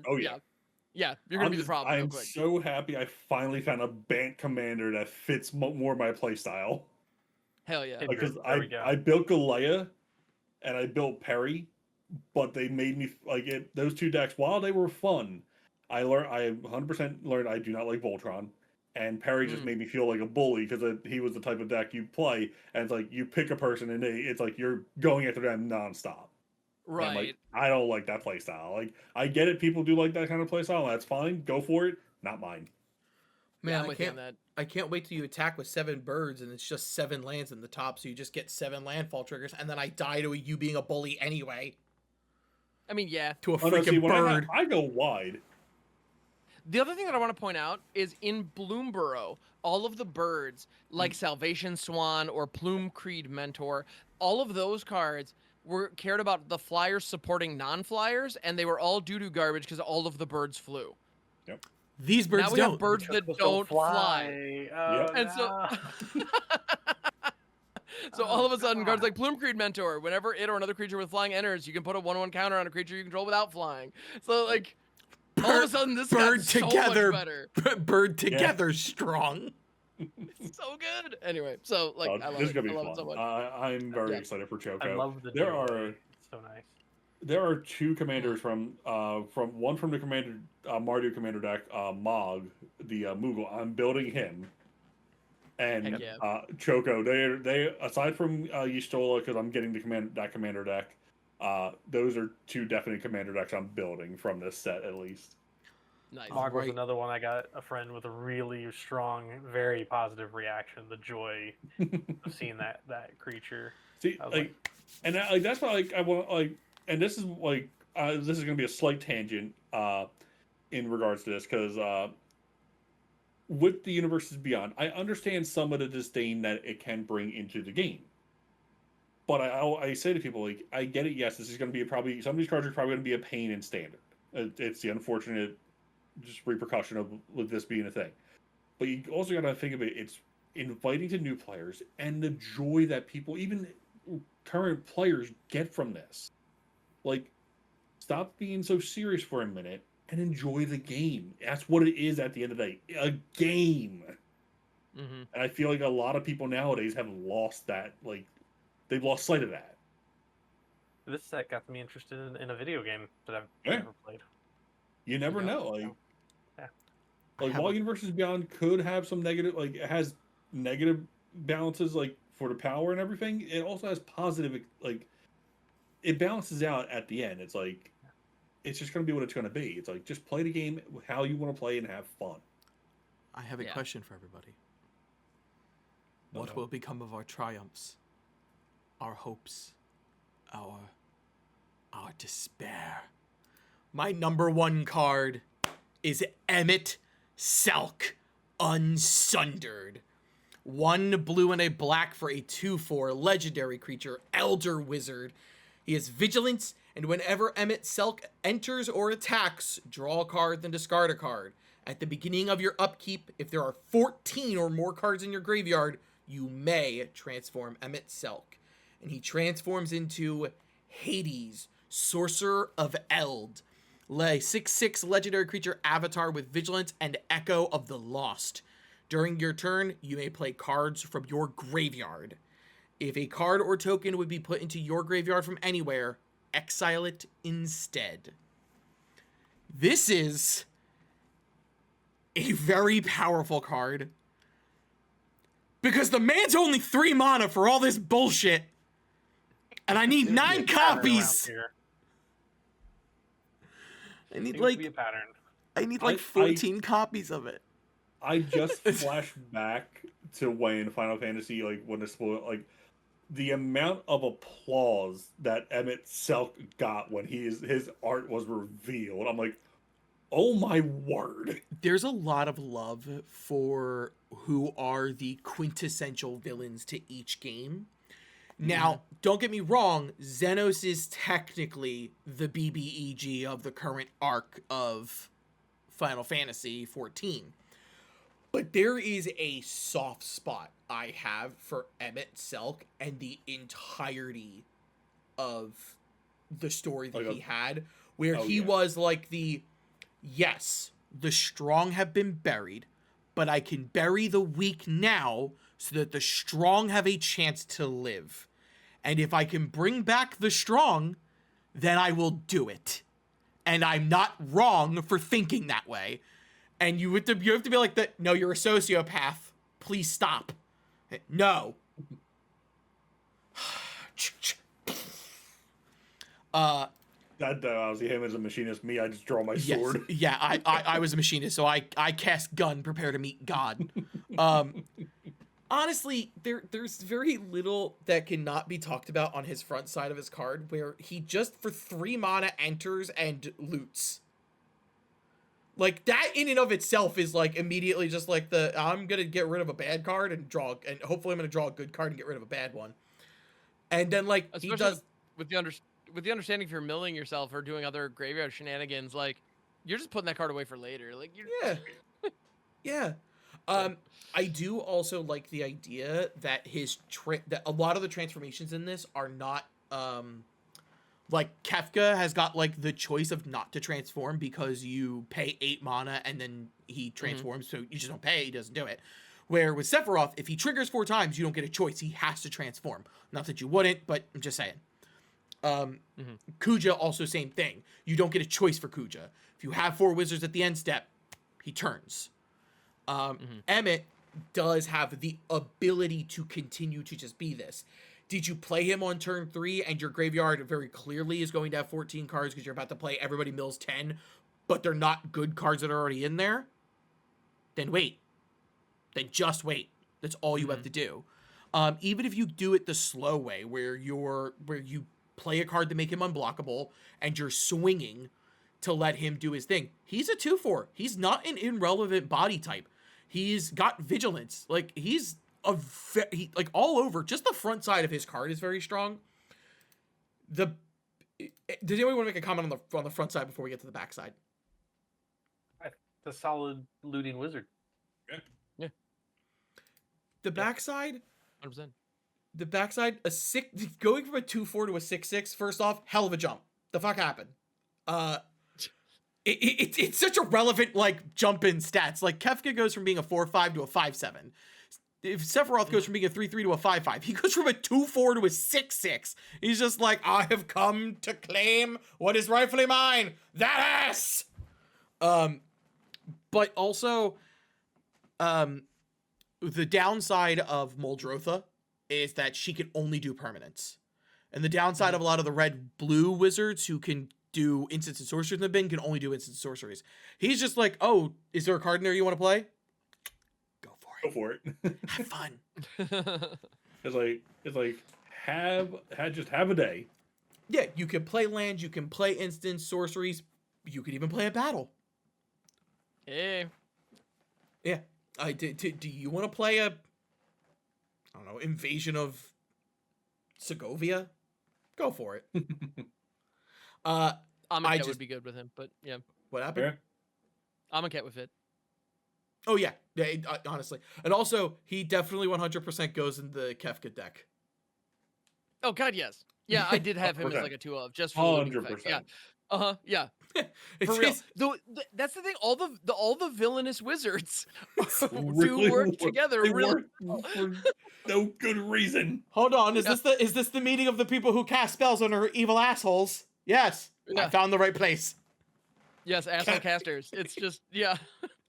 Well, that's the name of that standard deck now. Sure is. Yep. I'm playing Grixis asshole casters. Okay. Casters. Folks, I'll ask this question real quick. Out of all the cards that we talked about today, is there a card we didn't talk about that you think should get mentioned? I mean, I did throw in the plug for Starting Town. I think Starting Town is Is that the one that's City of Brass that's on the town? It's in my opinion, it is better than City of Brass. Yeah, because you can tap for colorless. You can tap for colorless without paying life. Exactly. Yeah. So it can tap for colorless, or you can tap, pay 1 life, add 1 mana of any color. One sequence that I did with Starting Town in the Choco deck was turn 1 Starting Town, Saz's Chocobo. 0/1 for 1. Saz's Chocobo is another one that's probably worth mentioning. 0/1 for 1 with landfall, you put a +1/+1 counter on it, and it's a bird. Turn 2, I tapped Starting Town for a blue, played a Mockingbird, copied my Saz's Chocobo, and then dropped a Fabled Passage and cracked it. Oh, and Jesus. so I ended turn 2 with 2 2/3s, one of which flew, and both were going to grow. I won both games where I pulled that off. It was insane.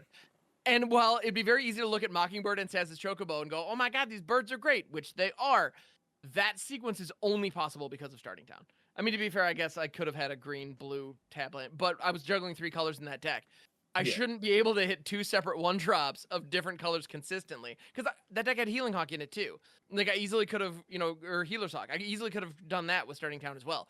Like, this card is awesome, and I think it's going to open up, like, early 3-color aggro was a thing that, like, Dragons of Tarkir, Tarkir Dragonstorm had a ton of like aggressive 2-drops of 2 different colors, or aggressive 3-drops. Like Skirmish Rhino is a great example of a card where we just do not have the mana to consistently cast it in Standard now. That's going to change because of this. So I love Starting Town. I think I cannot praise this card enough, and I'll be surprised if it doesn't see consistent play in many competitive formats. Oh yeah, I mean, like it's awesome. So yeah, it's one of those ones like I will never blame you for putting that in your deck. I'd be like, that makes sense. Okay. Yeah, exactly. Like if you have 3 or more colors, it's great. Yep. Mm-hmm. I think towns are quite interesting. Only in the sense of like, Some of them are fun. So like my card to throw out there would be the Wandering Minstrel. I would love to see a deck that can make that happen because I think that'd be very funny. Card's interesting. Yeah. It is, isn't it? He's also for 14. Well, and funnily enough, I think that one might be better in Standard than it'll be in Commander, just because of the Woober color restriction on it. Limits the decks it can be in. But in Standard, it could just be a Simic, like an additional Spelunking in a landfall deck. Like, Yeah, I honestly, the rules text that just says lands come into play untapped under your control. Like, oh yeah, you're in. Sick. Well, Yeah. join the club, buddy. Right? Yeah. Welcome on in, bud. Yeah. Geek, Rye, any extra cards you want to throw out there? Like some of the starter kit exclusive cards. Like one of my favorite ones is the mono red lightning, because I love impulse draw. This is impulse draw and combat damage, which I want to hit you in the face. So, and it's a lightning that doesn't care about equipment. Makes me happy. The only other thing I want to throw out there is I'm surprised Zidane didn't get a rare. Yeah, like all the other protagonists had rares, where like he didn't, and I thought that it was kind of strange. And Vivi got a mythic. Well, who's the character that we really remember from that game? I'm aware of this, but still, I'm just honestly. I remember Adalbert. Yeah, Rusty. Like the fact that Rusty, Freya, Quina, like those all got cards. Beatrix got a freaking card. I know. Like it was so out of left field. It is. I love it. I'm glad we have it. I think she's from the starter deck only, correct? I think she is. Yeah, I think Beatrix. Yeah. But the thing that I find really funny is a lot of them are in Boros with equipment matters. I wonder if those designs were intended for a commander deck at some point, and that commander deck and that might be why there's so many of them, because they all seem to fit a similar theme. It's a theory. I can't. Sure. I'm not sure if that's real or not, but if somebody told me that was the case in development, I'd buy it. Because why else would Freya be here? Like, I love Freya. I think she's great, but like, she's a relatively obscure character. So, and yeah, it's funny. So yeah, Zidane not getting a rare is meaningful, but at the same time, well, he got Ragavan. He got the mythic. The Through the Ages reprint. He's Ragavan, the nimble I Rover. guess, but like, yeah. Anyway, but no, you're right. Yeah. All in all, honestly, go ahead.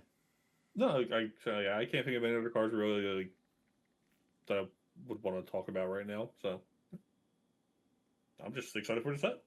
Okay.